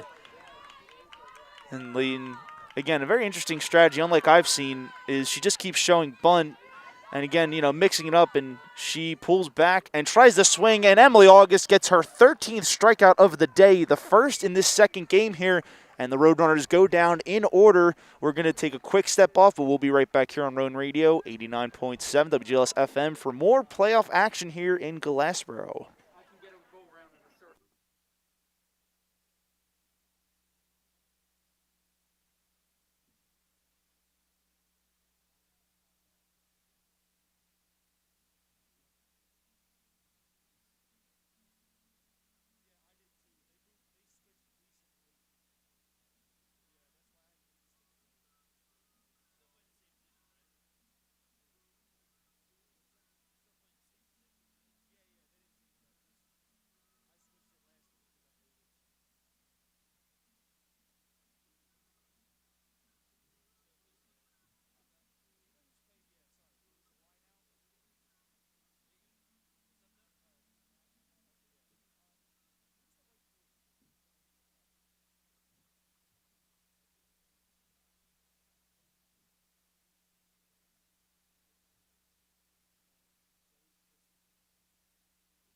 Rowan Radio 89.7 WGLS FM. Anthony Anafi, Danny Ryan here in Glassboro. Bottom of the 3rd didn't yield much for the Roadrunners as they went down in order. Line out, fly out, and then a strikeout. Again, Emily August stepping in for Kat Thomas after a very rough go for her early on and doing a great job of getting her team, keeping her team tied up here and essentially giving them a chance to get back. Wheeler still remaining strong out there on the mound as she's going to throw a ball in the dirt, as we have Zoe Frisco stepping in for her first time between both games today. On the season, Frisco's batting .238 and 21 at-bats. She's got 7 RBIs and 1 homer to a record this season. And Frisco stepping in for the injured Kelly Duffy. In the beginning of the first inning, Duffy flew out to deep center field but rounded first and seemed like she was pulling at her leg. She ended up on the ground essentially. And unfortunately, she will not be back in the game. We wish her the best, speedy recovery, hopefully, especially given, you know, playoffs are strong. We're here right now, and the Profs are definitely going to need her down the line. Yeah, if they do go into a long playoff run, her presence will be missed if she's out for a significant amount of time. However, Zoe Frisco, as you mentioned, had some of the power on the season. One of the batters in this lineup to have a home run. I believe the highest amount of home runs they had from one single player was 3 this year, so contributing her fair amount. even though she's not getting a significant amount of playing time, she can produce. And Frisco takes that one. It's going to be high outside. She's going to walk on down to first base and keep the lineup going. Now batting for Rowan, number 12, Mariah Wysocki.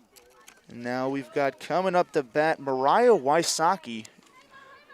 Didn't play earlier in the game, but now she's stepping in as she is out there. Made a great basket catch over there in right field last inning. We're going to see what she can do in this one. First pitch in there is a strike to Wysocki. Great job of establishing the zone, I should say, by Wheeler. No outs. Top of the fourth inning, tied up at 3 runs each. Both teams have been playing a great game in this one. Next pitch from Wheeler. Inside part, jams her, popped up. First baseman could make a play, gets caught up by the second baseman, and the second baseman misses it, essentially keeping Wysocki alive in this bat now. My goodness, looked like it was going to be caught by the first baseman, but the second baseman called her off and said, no, I got it, and then the ball fell right in between both of them.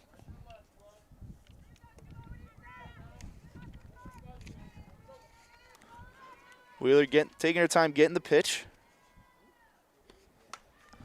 That one's drilled deep down the right field line, and it's caught again by Gleeson, doing a great job of getting back there and making the out. She does so, and the Profs surrender their first out here in the top of the fourth.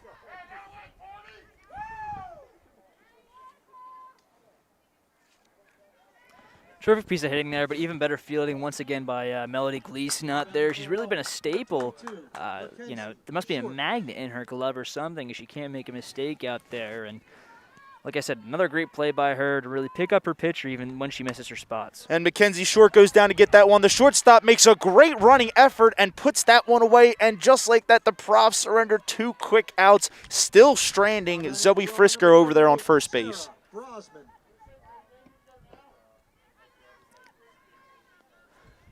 Coming back up for a second chance in this one, we've got Sarah Brosman. Last time around, Brosman had a swinging strikeout, as we're going to see if she can move Frisco over and do a little bit more, and she's going to take that first pitch for a strike. Count will be 0-1.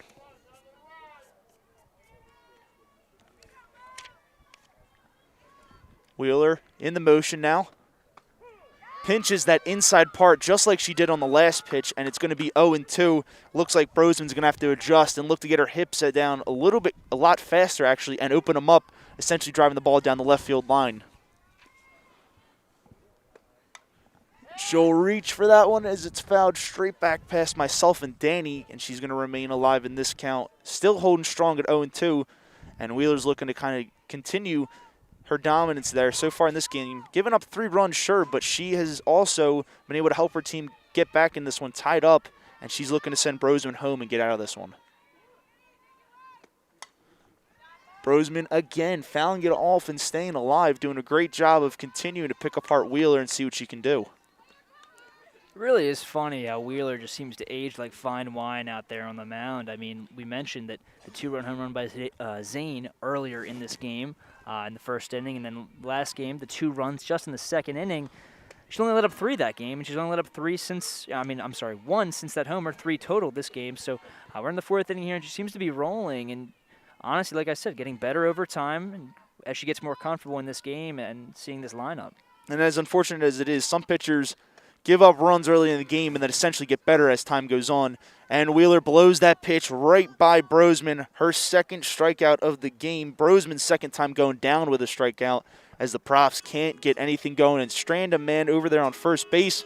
We're going to take a quick step off. We'll be right back here on Rowan Radio 89.7 WGLS FM. Stay tuned for more Profs playoff action.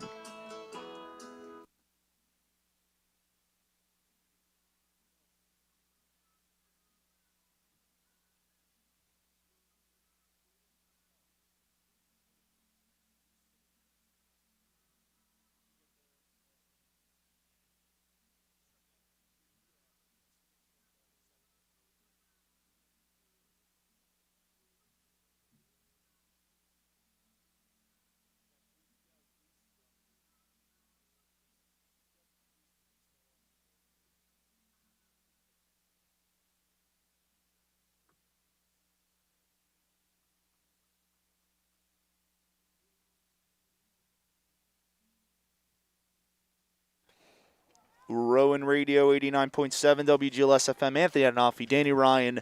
Recapping what happened at the top of the fourth inning, the Profs were able to get their first batter on base due to a walk. Zoe Frisco stepped in to take over for Kelly Duffy after an earlier injury in this game. Unfortunately, could not get anything going now as Gleeson bunts, and Brianna Bryant's there to pick it up and throw it over to first base to get a quick out here for the Profs.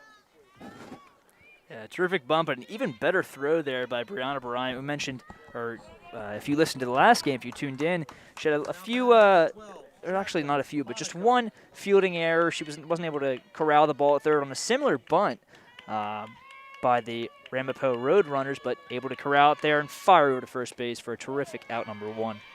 And good job by the Profs remaining on her toes. Brianna Bryant still playing up, as well as Mackenzie Short over there on first base, essentially trying to protect against the bunt here because this batter, the batter up, Monaco, who's at the plate as well, and then Gleeson are both very fast runners and could pull something out of their back pocket, essentially like we just witnessed on the bunt out.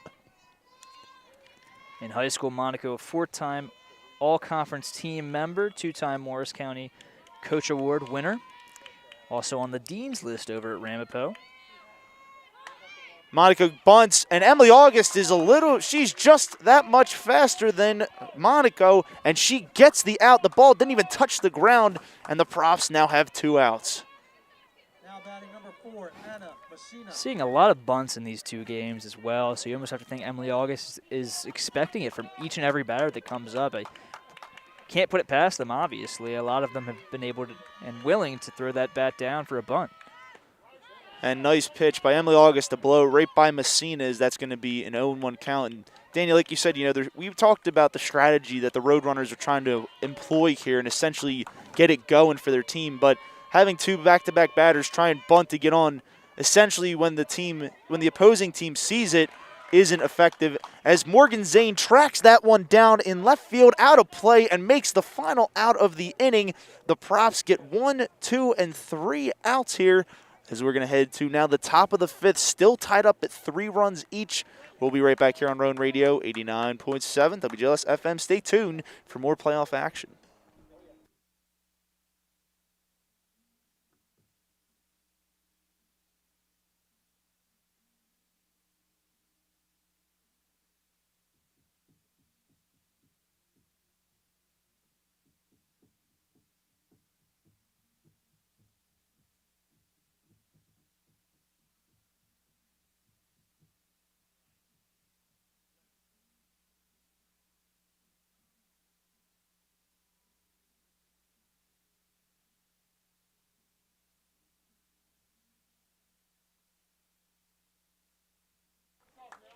Welcome back to Rowan Radio 89.7 WGLS FM. Anthony Adenofi, Danny Ryan here. Last inning, nothing going for the Roadrunners as Emily August was continuing to remain effective for her team and got all 3 outs in order as now Brianna Bryant will step in for her 2nd attempt today. She had a single the first time around. She tries to go opposite field with that down the line. The left fielder is there. Not able to make the play. And was not able to make the play. Goodness.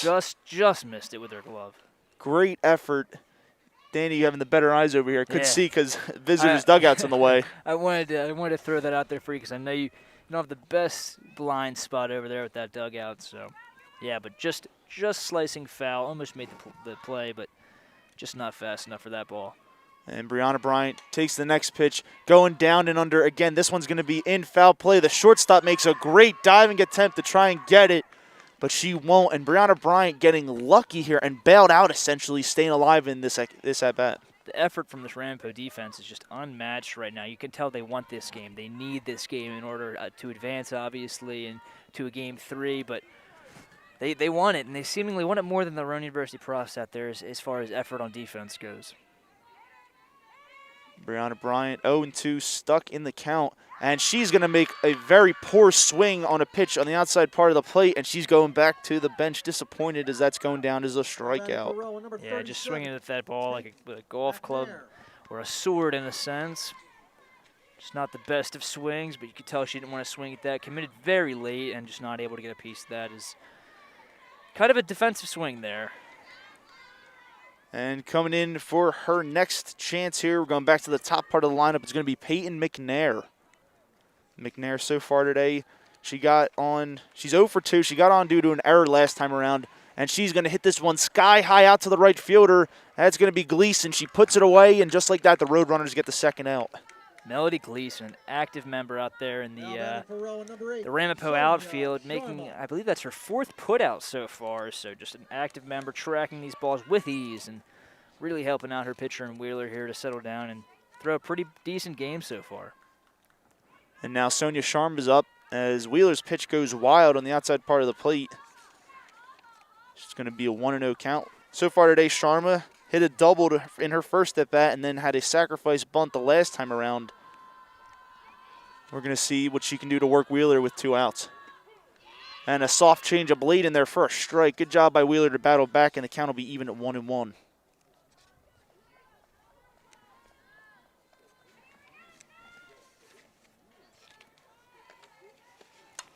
Sharma goes down, gets it, pops it up to the center fielder, and she's in the greatest position you could be to field that one. Another fly out, and the Profs go down in order here. Great game being played by both teams. Still stuck at 3 runs apiece as we're tied heading into the bottom of the 5th. We'll be right back here on Rowan Radio 89.7 WGLS-FM. Stay tuned for your continued playoff action.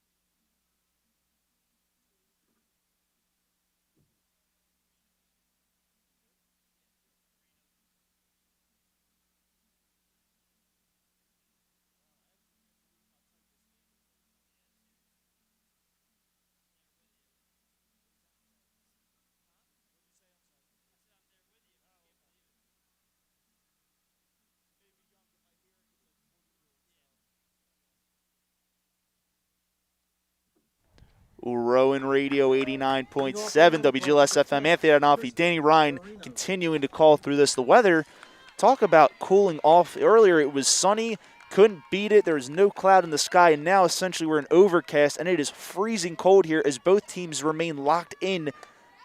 Compared from the top of the 5th inning to now, the Profs couldn't get anything going, just like the Roadrunners couldn't. Both teams going down in order in their last 2 times around, as now Verino will be up for her 3rd at-bat in this one. So far, she's 2 for 2 today. And last time around, she was able to register an RBI for her team. Krista Verino not having the season she would have hoped for, would have imagined when coming into the 2021 season. But in 2019, she had quite the opposite. Played in only 36 games, all 36 games. Second on the team with a .387 batting average. Second on the team with 46 hits as well, 16 doubles, 1 triple, and a homer. So she's not shy to lighting this ball, on fire and producing for this squad. Just not the campaign she would have wanted during this 2021 season. Especially being a senior, too. It's hard because you want to look to change your stats, but, you're at the end of your rope here. She's stuck in the 1-1 count now. August jams her, and another foul ball straight back. Besides the fact of her efficiency in getting strikeouts, Emily August has also been doing a good job of getting foul balls to come straight back past where we're broadcasting. Yes. Yeah, I mean, that must be it's got to be at least past 20 now that we've had come back. Just losing count. Past, yeah. Definitely over a baker's dozen. And August spits on that one. It falls in the dirt. Count's going to be even now at 2-2. Verino already dealing with 1 out here as Messina could not get it done in her at-bat. And Verino gets jammed again. And the count will still hold steady at 2 balls and 2 strikes. You could tell they're working August, so far in this game. Obviously, since Kat Thomas is coming out, they haven't scored a run, but they've still been getting hits, and they've still been giving her a run for her money up there. She's not fanning them down like she did last game, where she accumulated 12 strikeouts in a complete game shutout. No outs, and a great job by Verino to watch that one go. Emily August surrenders her first walk of the day between both games, and now the Roadrunners have a chance to do some damage. This is exactly the spot you want to get in. Run her pitch count up. She's already fatigued out there, obviously. Had her fair share of work this, in the last game and today overall. But just work her count, play some small ball, get on base, and hopefully you can get some players to drive those runners in. Emily August does a good job of getting a first pitch strike here. Takes a little second on the mound to catch her breath, essentially just taking her time. Throws another one in there, a bunt foul straight back, and Cory Hague couldn't get up quick enough for that one. Count will be 0-2. Verino over there at first base. The Profs could potentially get a double play, but with Eagan showing bunt, that's going to be pretty difficult given they're just trying to move Verino over and essentially put somebody in scoring position. Once again with this Ramapo squad, not afraid to throw down that bunt. They've shown it with probably all of their batters within this lineup. So a very active bunting team, and they'll do anything they can to move runners into scoring position. And as good as that is to continually practice, like getting good bunts down and laying that down, you know, could you win the game with bunts? Probably not. And, you know, when they have so many of their batters do it, it just becomes easier for the Profs to pick them apart. As Verino tries to steal second, they get the ball and the tag laid down on her face, and the Profs get the first out here.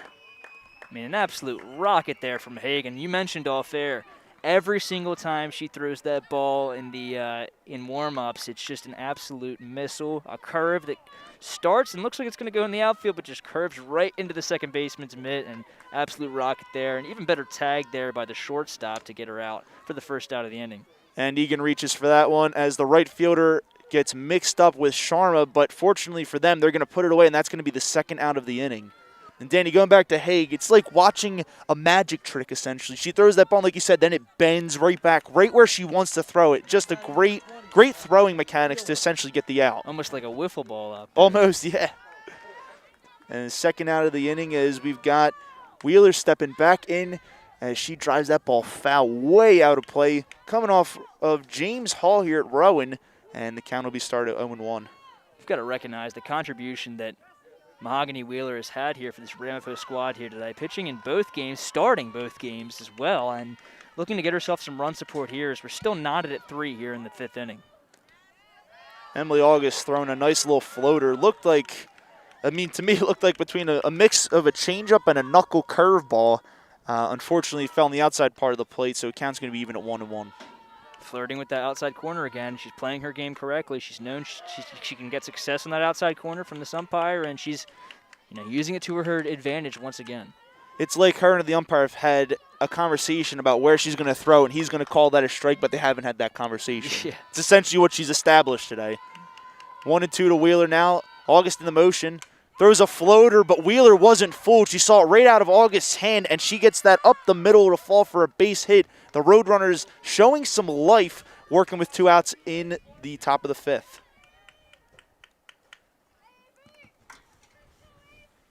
Now batting number 18, Avery Bartolomeo. Now coming in, we've got Bartolomeo back up for her 3rd chance in this one. First at bat, she was a ground out victim over to the second baseman, and last time around she had a nice line out to the right fielder in the Profs, as she's going to get her first pitch here is a strike. And August getting the sign from Hague. Hague was getting the sign from the bench as she's in the motion. And just like that, she reaches out and knocks it past the second baseman, and suddenly the Roadrunners have two women on with 2 outs. And Deo coming up to bat next.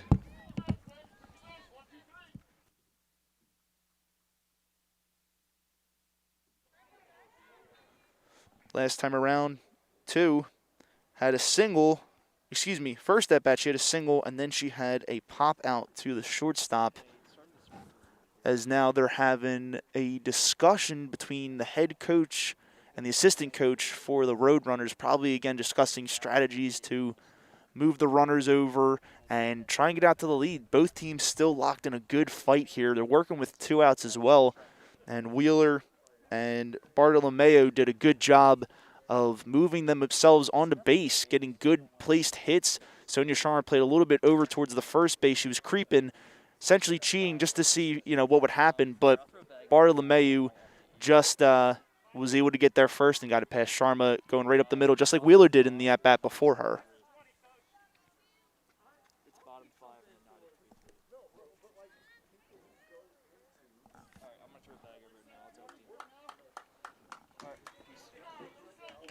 Now Deo stepping in They replaced the runner on second base, of course, trying to take the lead now. They put a speedster on as Deo takes a good pitch on the inside part of the plate, and that's going to be a ball.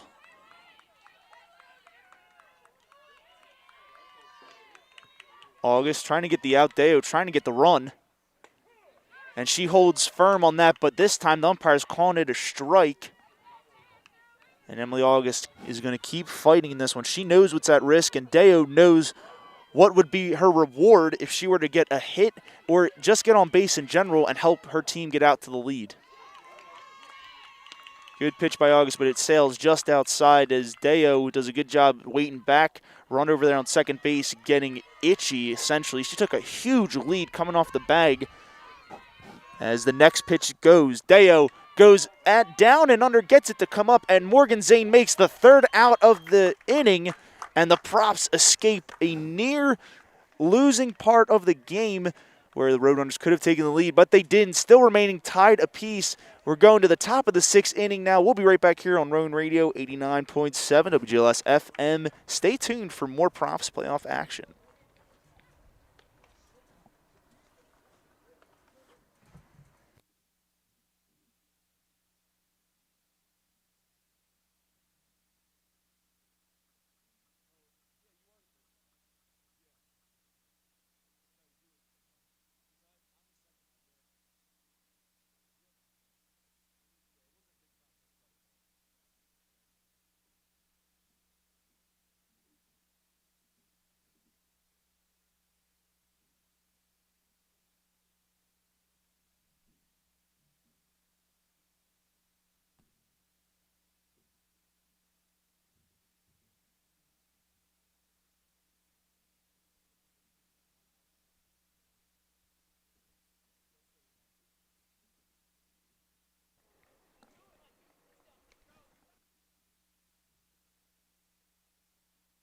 Ready? Rowan Radio 89.7 WGLS FM. We're back here with more playoff action. Bottom of the fifth inning, Roadrunners had a great chance to score and essentially extend their run. But at the end of the inning, Morgan Zane made the third out. And now, ironically enough, she'll be up to lead the Profs off in this inning, heading into the top of the sixth, still tied in a gridlocked battle of 3 runs each between the Roadrunners and the Profs.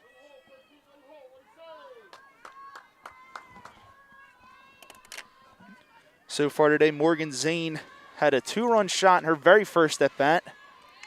It was followed up with an unfortunate line out last time to Gleeson out there in right field, which would have extended the Profs and put them out in front. But again, both teams seeming to make the most here and continuing to play great defensive ball and keep both themselves in it while also trying to take the lead.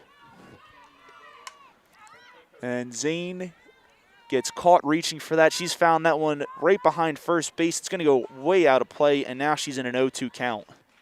It'll be interesting to see how Zane battles here, and if she can pull something out of her back pocket. They really haven't scored much since that 2-run homer to kind of break things open right there in the first inning. And if she can pull something out of her pocket and produce maybe another home run or even a nice double to get a runner in scoring position to start this inning off, that would be ideal for them as they're looking to, avoid a third game in this series tomorrow. And Wheeler lets that one slip inside, skips to the plate. Count's going to be 1-2.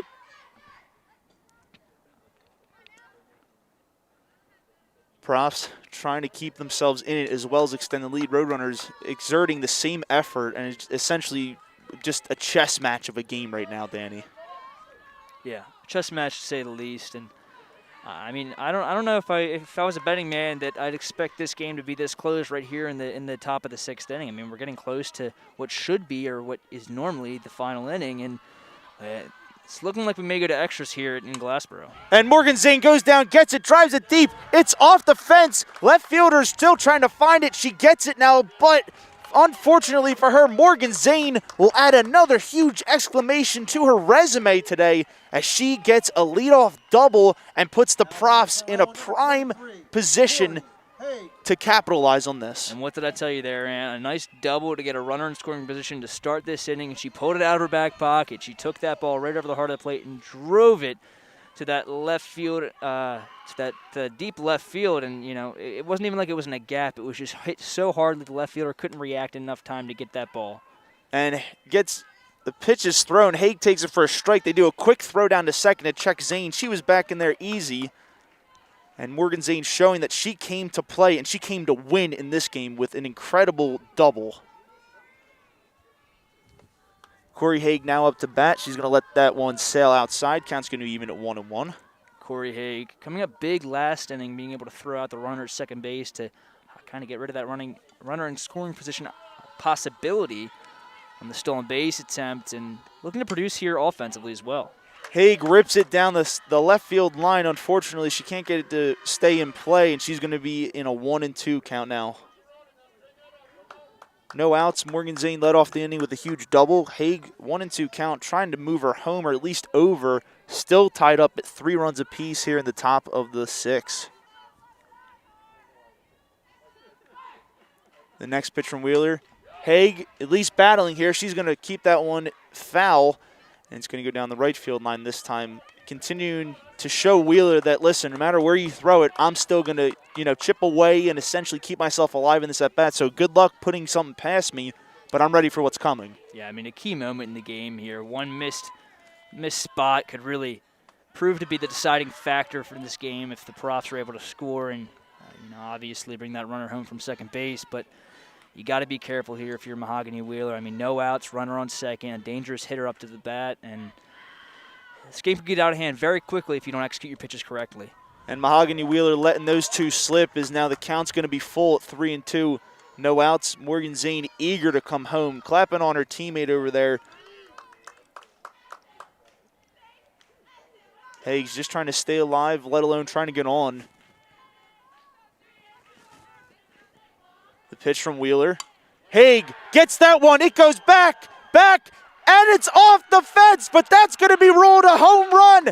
Cory Hague with a 2-run shot, the Profs' second home run of this game, and just like that, she helps her team extend the lead to 5-3 and put the Profs out in front.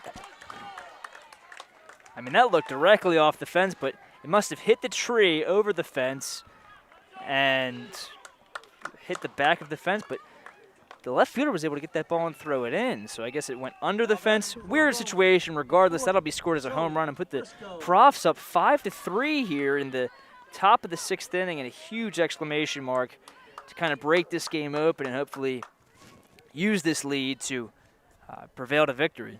And Cory Hague showing that she wasn't fazed by that at-bat at all. She sat back, saw the pitch. It was a fastball coming right from Wheeler, and she just drilled it right over left field. And it looked like, I thought it was a double initially, but it came right off the top of the fence, and the umpires did rule that it was a home run.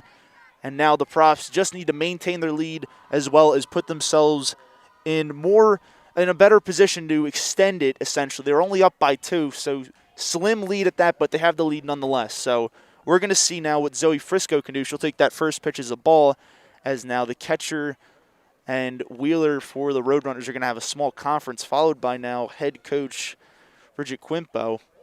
And again, it just seems like she may be going out there to just calm her team, her pitcher down, and try and help regain her confidence again. Again, the later you go into a game and the more you pitch and you give up runs, it can be diminishing to your self-esteem, but you have to realize that you got to have a quick memory. You have to let it go. You've got to keep playing the game that you know. Yeah, I mean, this is the best pitcher they have, no doubt about it. But at this point in the game, I mean, she pitched 6 innings last game. She's in her 6th here, just let up a 2-run home run. If you want to have any chance of kind of battling back to get those 2 runs back and even get a third to win this game, I don't think you should have Wheeler in here. I mean, she's got to be fatigued. She's got to be a bit low on confidence here after the game just, obviously blew open. Maybe you bring Megan Jasecki in here and you get her in despite, her high ERA on the regular season. It might be the correct move to give your pitcher a break. I mean, she's taking on a huge workload here today. Clearly, like you said, Danny, she's showing signs of fatigue. Pitching 2 games, essentially, a complete game, 14 innings between 2 games, 7 each. That's a lot. And that's a lot on your arm. Sure, it's underhanded, but the technique and the skill of doing it, it's just the same as baseball. It's a lot on your arm, but it's also a lot on your body. You're tired. You just want to throw that next pitch and go back to the dugout because it's so hard to just stay out there and keep throwing. Frisco fouls that one down and out of play. Count will be 2-1 now. And they are the home team as well, so they will have to go out for a 7th inning and try and limit the runs. So it'll be, obviously it remains to be seen if Wheeler will go out there for that 7th inning, but it'll be an interesting decision to see if, obviously the head coach, Quimpo, will allow her to go out there for a 7th, totaling every inning pitched for the Ramapo Roadrunners today. And Frisco, again, I guess it was a 2-2 count, not a 1-2, or 2-1, excuse me. And that's going to be a strikeout for Wheeler. Good job bouncing back after giving up a double and a 2-run home run, as now Mariah Wysocki comes in for her 3rd at-bat in this one. So far, she had a fly out last time around, essentially replacing 2 different batters in this one. Wysocki gets it off the edge of the bat, but Wheeler fields it, and there's the 2nd out of this inning. Just like that, giving up a double and a 2-run home run and getting 2 quick outs. Nothing more empowering than that.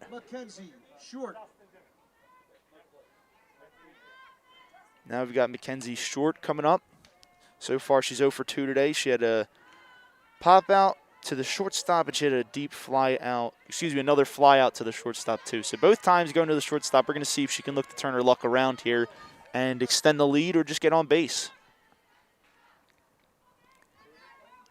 Short taking the first pitch as a ball now. Wheeler's in the windup. Tries to get Short to go fishing, doesn't do it, however, and now the count will be 2-0. Yeah, ideally for the Profs, you don't want to have to worry about the Ramapo Roadrunners fighting back in the next inning. Could get a 2-out rally going, get some insurance here for Emily August. Good job by Wheeler to get the outside low part of the plate. It's going to be a strike. Count's going to be 2-1 now to Short.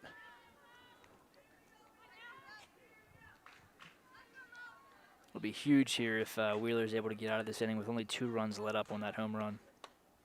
Tries to go back to it again, outside part of the plate. Short doesn't bite. Now the count will be 3-1.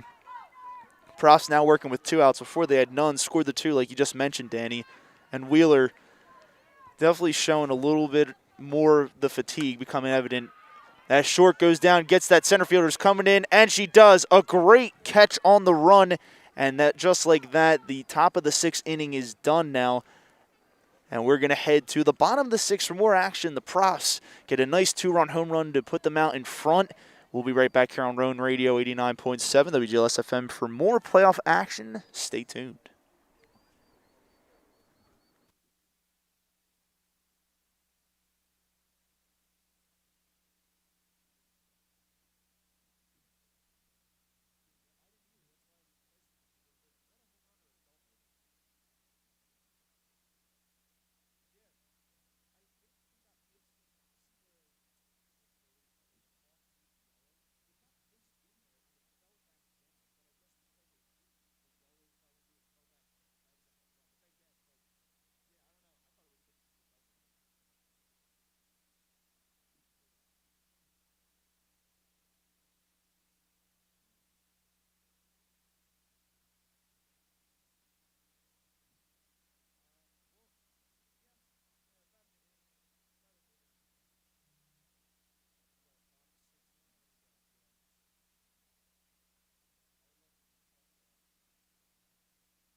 Rowan Radio 89.7 WGLS FM. Anthony Adonalfi, Danny Ryan here as we continue to watch a great game between the Roadrunners and the Profs.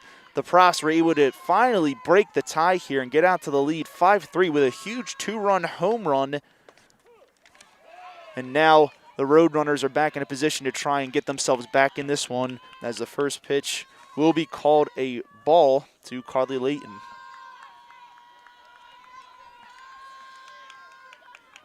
Credit Cory Hague last inning with that huge 2-run shot over the left field fence, as now they're back in the field defending their score, and count is going to be 1-1 after Layton took that strike.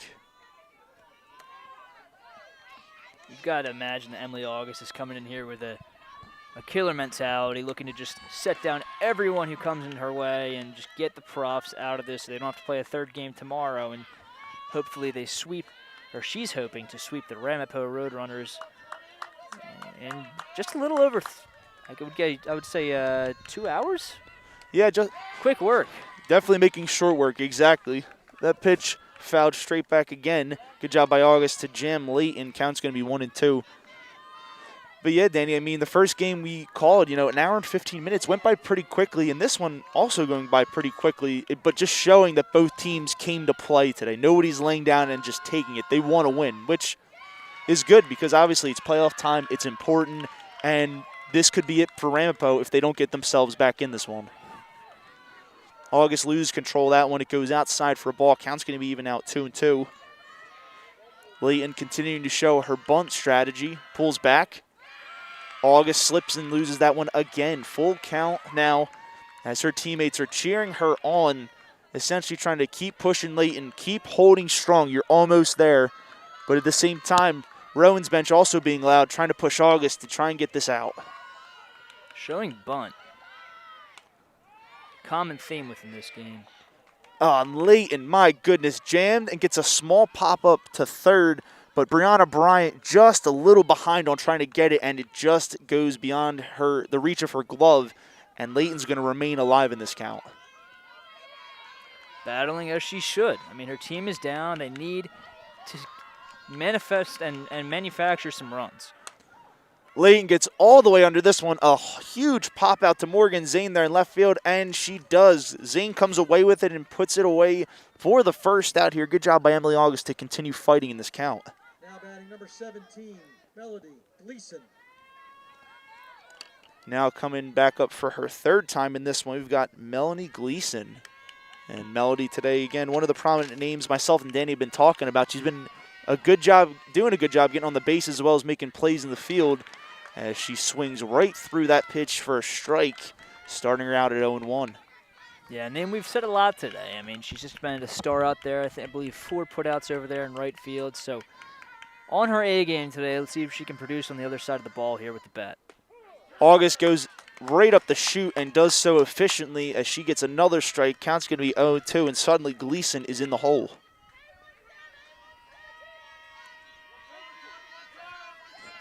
August trying to get another knockout pitch going. Outside part of the plate. Oh, my goodness. Thought the umpire was going to call that one a strike, considering Danny mentioned earlier how Emily August has been living there, but he will not this time, as now the count will be 1-2. Good eye there, especially with how often she's been getting that call, like you said. If I'm a batter up there, I almost don't want to take that just for the fear of it being a called third strike. I mean, even if it's not a truly earned strike, the ump is very willing, and he's shown very willing to call that. Yeah, and Gleeson, you have to have nerves of steel essentially to take that, especially when you're already down 0-2. I mean, you got to have like an eagle eye there, and she did. Waited back, fouled off this pitch, is now August loses it high. Count will be even at 2-2. Yeah, like you said, a critical moment in this game. She's looking cool, calm, and composed up there. This moment doesn't faze her. She's looking to contribute. She's looking to play tomorrow. She wants to play, and so does this team. You can hear the dugout screaming, cheering for their teammate. They want this. August throws a nice whiffer up in the zone, gets her second strikeout of the game, 14th of the day, and now the Profs have 2 outs. Now batting number 12, Jacqueline. Heart crusher there if you're the Ramapo Roadrunners. You're seemingly en route to your third out of this inning here, and that means only one more chance to manufacture some runs before Rowan University Profs come out victorious in this one. Monaco fouls this one straight back as she'll step in for her third appearance today. So far in the day, she had a fly out to left field in her first attempt, followed by a bunt out right back to August in her last time around. So we're going to see if she can break into the hit column here and put herself on base. Swings right through that one. Good job by August to throw another good changeup on the outside part of the plate. Keep in mind, Monaco's batting on the left side of the plate now, and August can live on the edges of the plate as she's shown throughout this game as well as the last one. And there it goes. Monaco reaches for that one. August registers her third strikeout of the game, 15th overall, and the Profs get out of this one going down in order as we head to the top of the 7th where the final frame of action. This could be do or die for the Roadrunners, and the Profs could come away victorious. We'll be right back here on Rowan Radio 89.7 WGLS FM for more playoff action. Stay tuned.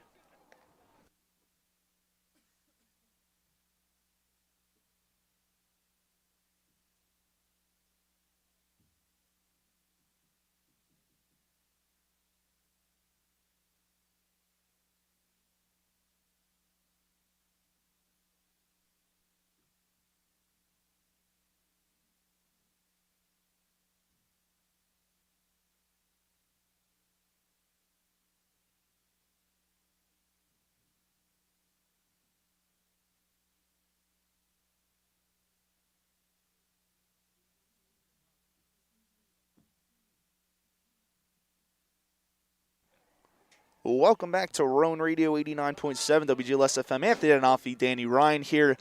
Bottom of the sixth, didn't yield much for the Roadrunners. Emily August was able to get one flyout and then follow that up with two back-to-back strikeouts to essentially establish more dominance today, as now the Profs are going to step back in. That's going to be, I believe it will be Sarah Brosman stepping in for her next attempt. So far today, Brosman's got strikeouts swinging in both at-bats, so we're going to see if she can look to change some things in her third one. Wheeler in there now. Jams Brosman on the low inside part of the plate for a strike. Count's going to be 0-2. First pitch, Brosman tried to get a squeeze bunt, but unfortunately did not work, as now she is fallen behind. And Brosman looked like she was going to pull the trigger on that one, but Wheeler ends up doing it first and gets a strikeout. Not looking good for Brosman today. 3 strikeouts. Hat trick. Yeah, talk about a hat trick, and not in a good way. Because now we've got Brianna Bryant stepping in for her third time today. Wheeler leaves that one high outside. It's going to be a ball. Count will be 0-1. Brianna Bryant, another lefty on this team, but has shown she can go opposite and continue keeping her power with her. Had a single the first time around, strikeout last time up. As Wheeler just spits on that one outside. It's going to fall in the dirt. It's going to be a 2-0 count now. Weather has gone from being sunny and beautiful to essentially almost freezing cold temperatures. Myself and Danny bundled up here in jackets, as it doesn't seem to be affecting the players, thank goodness, as Bryant fouls that one off. But talk about how weather can change and essentially affect an outside atmosphere, essentially playing softball or baseball. Well, as we mentioned in the first game, Mother Nature has a variety of emotions today. First it was sunny, and then it was kind of cloudy, and now we saw some sprinkles, and these clouds are looking pretty mean. So, obviously this game is coming to a close, and I think that's exactly what Mother Nature intended to. Kind of show the closure of things, with this game essentially coming towards the later part of it. Brianna Bryant takes that one for a strike. Count's going to be even at 2-2. Going to see what either player can do. Ball, outside part of the plate. Count will be full now at 3-2. Bryant, a transfer student from the University of Albany, started 5 games there. Graduated from Carville Academy, 3 seasons on that softball team during high school, made the playoffs every year, and she was a team captain. Brianna Bryant goes down to the outside part of the plate, gets it to fall, and she's got herself another hit. Great job just getting the hit placed outside the reach of the shortstop, and she will continue moving the line along, as now we've got Peyton McNair coming up for her 4th time today, as we're back to the top part of this Profs lineup. Looking to add on some insurance runs there for Emily August, and it's seeming as though that may happen, especially with a dangerous hitter like Peyton McNair coming up. McNair takes the first pitch outside for a ball. Count's going to be 1-0. Still one out here for the Profs, and now they are also in danger of getting into a double play. McNair's a right-handed batter. She needs the look to stay away from the shortstop and the third baseman as that pitch falls for a strike on the low outside part of the plate. McNair, the 5'2" shortstop out of Cinnaminster, New Jersey. She may be 5'2", but she's packing that power. She can hurt you in a big way. And a foul ball drilled down the right field line, out of play. 1-2 now to McNair. So far today, she had a pop out to the first baseman, then followed that up with a reach. She had a reached on error. The second baseman bobbled it, and the last time around, she had a fly out to the right fielder. So she's 0 for 3. But we're going to see if she can change her luck, as she's being given another chance to do so. And she goes up and tries to reach right field, first baseman trying to go for it, and nobody will come up with that one. And again, McNair doing a good job to fight off pitches and stay alive here.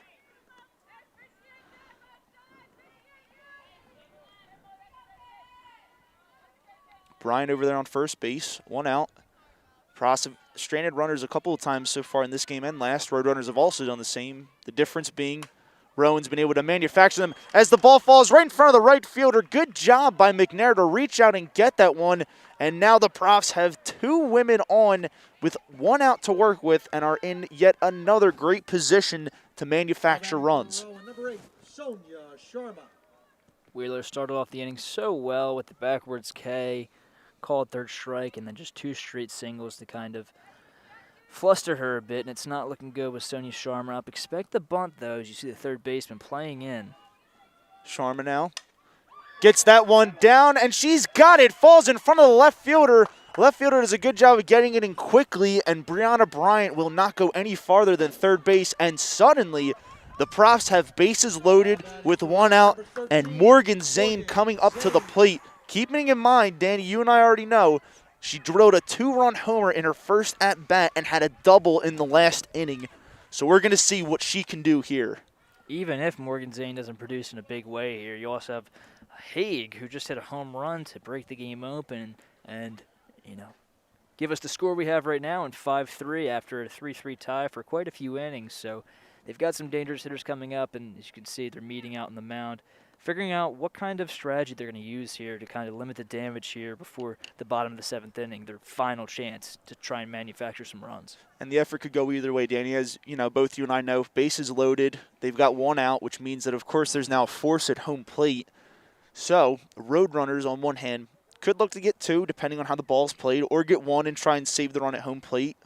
Or the Profs, on the other hand, could continue adding to their total runs, as now Brianna Bryant's going to be replaced, essentially, putting on another runner. That's going to be Sam Marashevsky, getting her first appearance between both games tonight, as the Profs are just continuing to remain vicious and striking at that Achilles heel to continue extending their lead.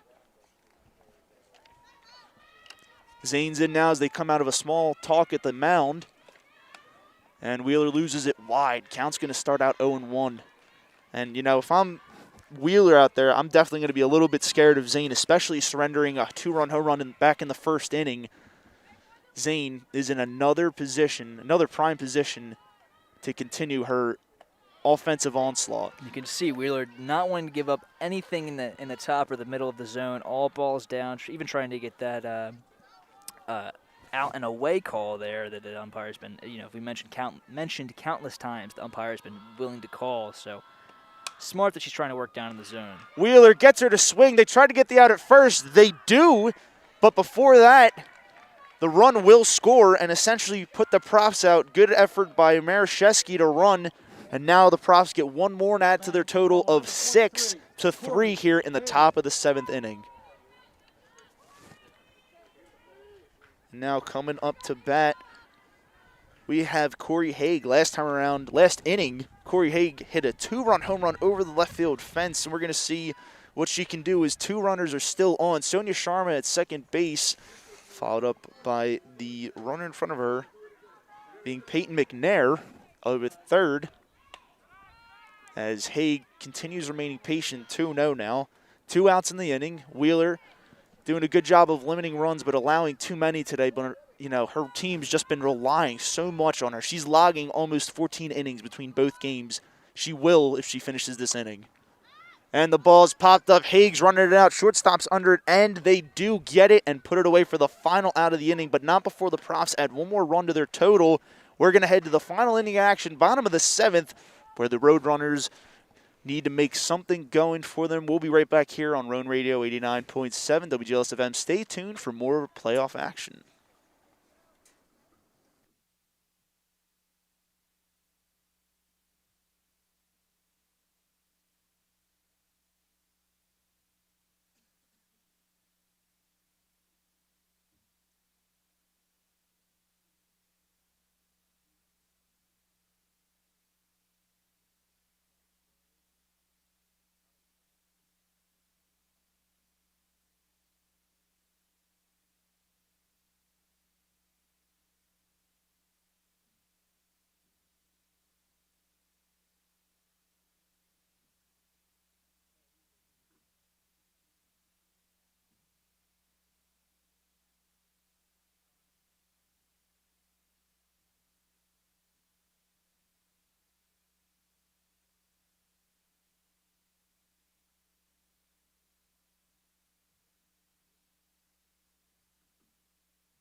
Rowan Radio 89.7 WGLS FM. We're back here for the final frame of action between the Profs and the Roadrunners.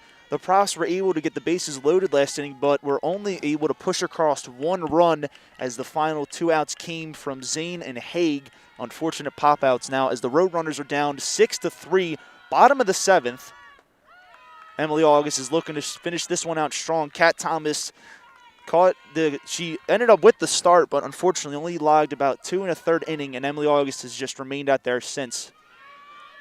Messina's in for her 4th time today, and Messina rips it right past the shortstop. They were playing a little bit in to try and creep over to her less dominant side, but she reached out for it and stayed strong with her forehand in the ball and pushed it right past shortstop. So now, no outs.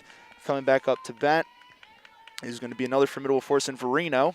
Last time around, she was fortunate enough to draw 4 straight balls from August. So we're going to see what she's able to do this time around, as that one sails high and away.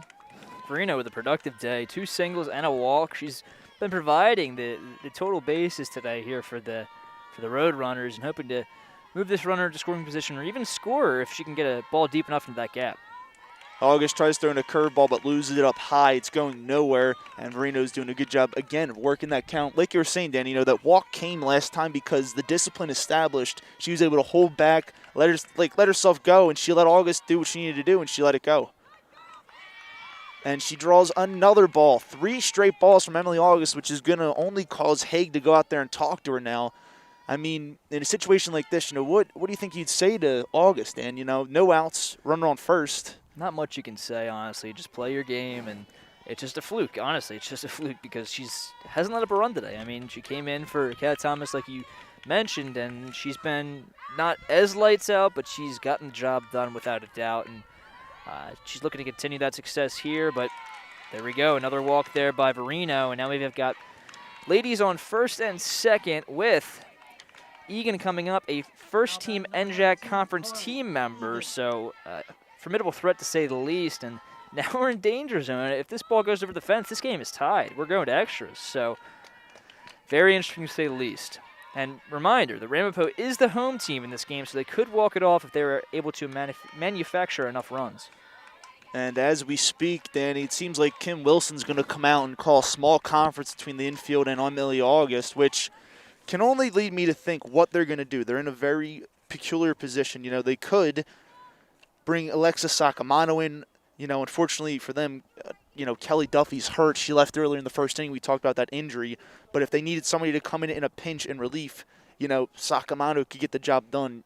She's got one of the higher ERAs on the team, but 2.19, 4-1 win-loss record in 12 appearances, and she's still a significant part of this rotation. She's also allowed the same amount of runs as Emily August, being 10, and she's got 21 strikeouts. So could be the ace in their back pocket here, but at the same time, Emily August has got to work out of this jam. No outs now, runners on first and second, and now we've got Eagan up to bat.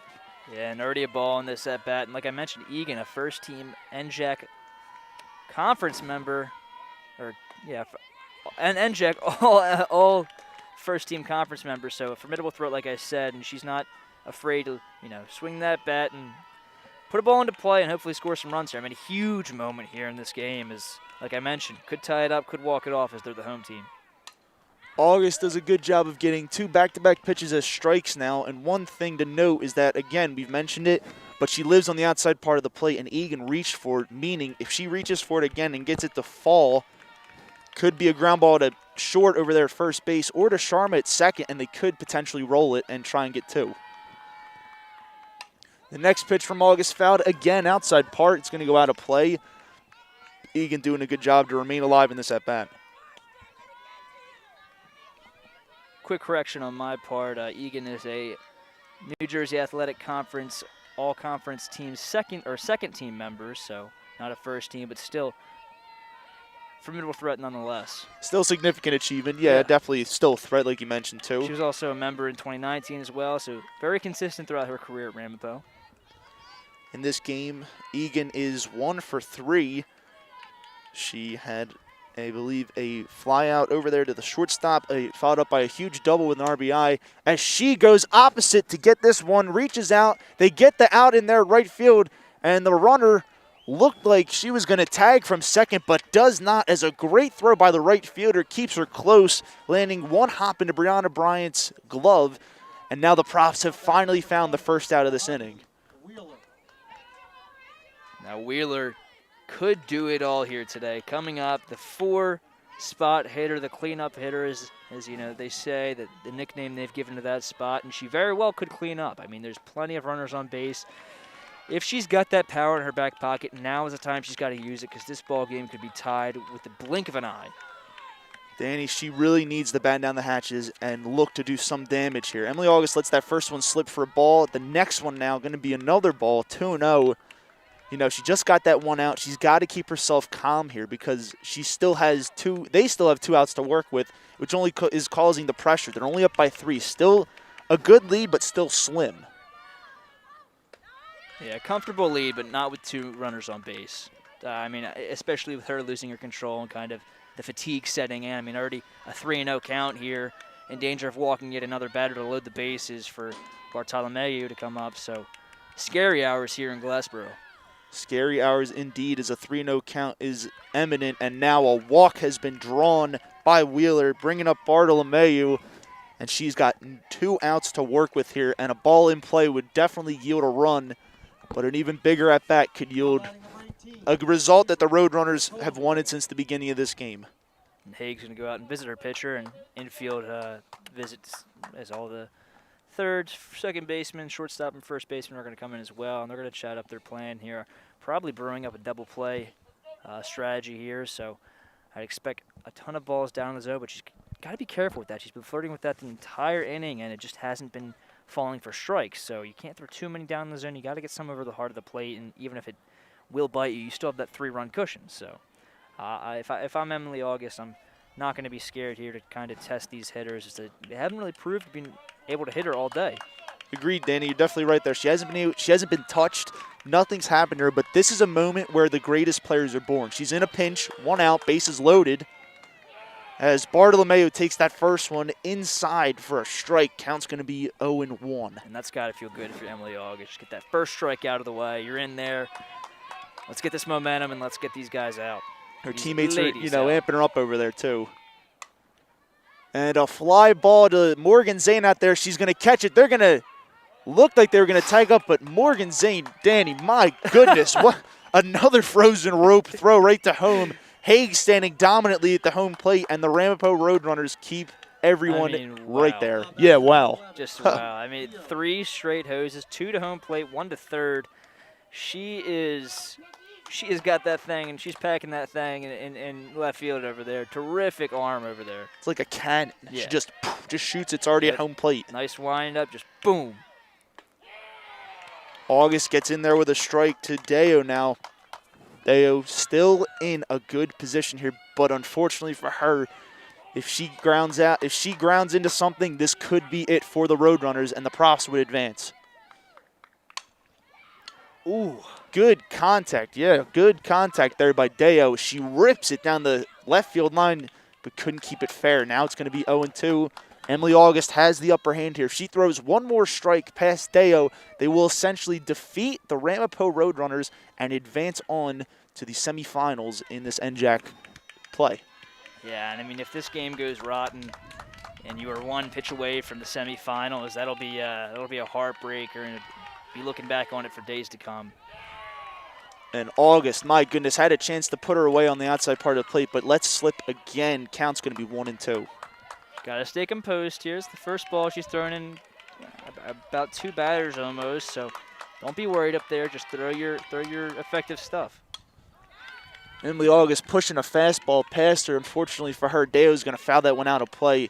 Good fight and good job by Deo to remain in this count, but an even better job by Emily August to tack on all these innings today and continue fighting against batters. You know, she may have given up hits, 2 walks, but she's about to get her potential 16th K of the day. And that one's going to slip out and skip on the ground. Count's going to be even now at 2-2. Yeah, her and Mahogany Wheeler have just been absolute beasts today. Like, workaholics, to say the least. And, you got to give them credit where credit is due. Just absolute terrific sportsmanship, showing up when their team needs them. August next pitch in the dirt again, too far inside, and now Deo has come back from a 1-2 count now into a full count as she could walk or put this ball in play. I mean, you couldn't write this story in a movie. You couldn't put the story in a movie if you tried. I mean, this is just a storybook ending here. August continuing to keep her effort alive, but Deo pushes it foul yet again. That is her 4th fouled pitch in this at-bat. The runners will go. It's 3-2 with 2 outs. So anything that will fall in the outfield is more than likely to score 2 runs. Still full count, full bases, 2 outs. August trying to live again on that outside part, but Deo is still not fooled. 5th consecutive foul ball, and she's still alive here. You've got to respect the resiliency by Deo here, just to battle and battle. Our season's not over yet. We're going to get a hit here. Just keeping that hope alive is admirable to say the least. Admirable to say the least. Definitely admirable, as we going to see what's going to happen in August. Gets that pitch, and it's going to be caught by the right fielder for the Profs, and the Profs defeat the Ramapo College Roadrunners and move on to the semifinals to face the winner of the William Patterson versus Kane softball games, and doing it in incredible fashion. Yeah, I mean, just what a game here by the Profs. And most importantly, Emily August, some other notable players as well, Morgan Zane, and the catcher in Hague. Just terrific performances, 2 home runs between Zane and Hague, and then obviously Emily August did not let up a run all day. I mean, she came in when she was needed through 2 1/3, did Kat Thomas, but just wasn't getting it done. Emily August came in to save the day. 16 Ks on the day, like you mentioned, with the first game being a complete game shutout with 12. So just a terrific performance here by the Rowan University Profs, and a tough loss here by the Ramapo Roadrunners. As you could tell, they came in with a different mindset in that second game, and they wanted it. They wanted it so bad. I mean, bases loaded, 2 outs. Deo was fighting for every last pitch. Just couldn't get solid contact on that final out, and Profs come out victorious, and they're moving on to the semifinals here in the NJAC tournament. And again, like you said, Danny, great job, great play by both teams. Although the Roadrunners fell short, they were able to stay in it for the longest time and keep it tied at 3-3. But unfortunately for the Profs, they were able to crack it wide open. As we just witnessed, Kim Wilson, head coach for the Profs, go over and talk to the Roadrunners and be like, hey, listen, I know this was, tough losses for you guys, especially being in back-to-back games, but you all played a great season, and you gave us good competition. And honestly, what more could you ask for? They played great. Each team had their, own difficulties, but at the end of the day, Profs came away with the 2-0 sweep on the doubleheader, as now they're going to look to head into more action as the games trail on. They will be facing, again, William Patterson or Kane, depending on the result of that.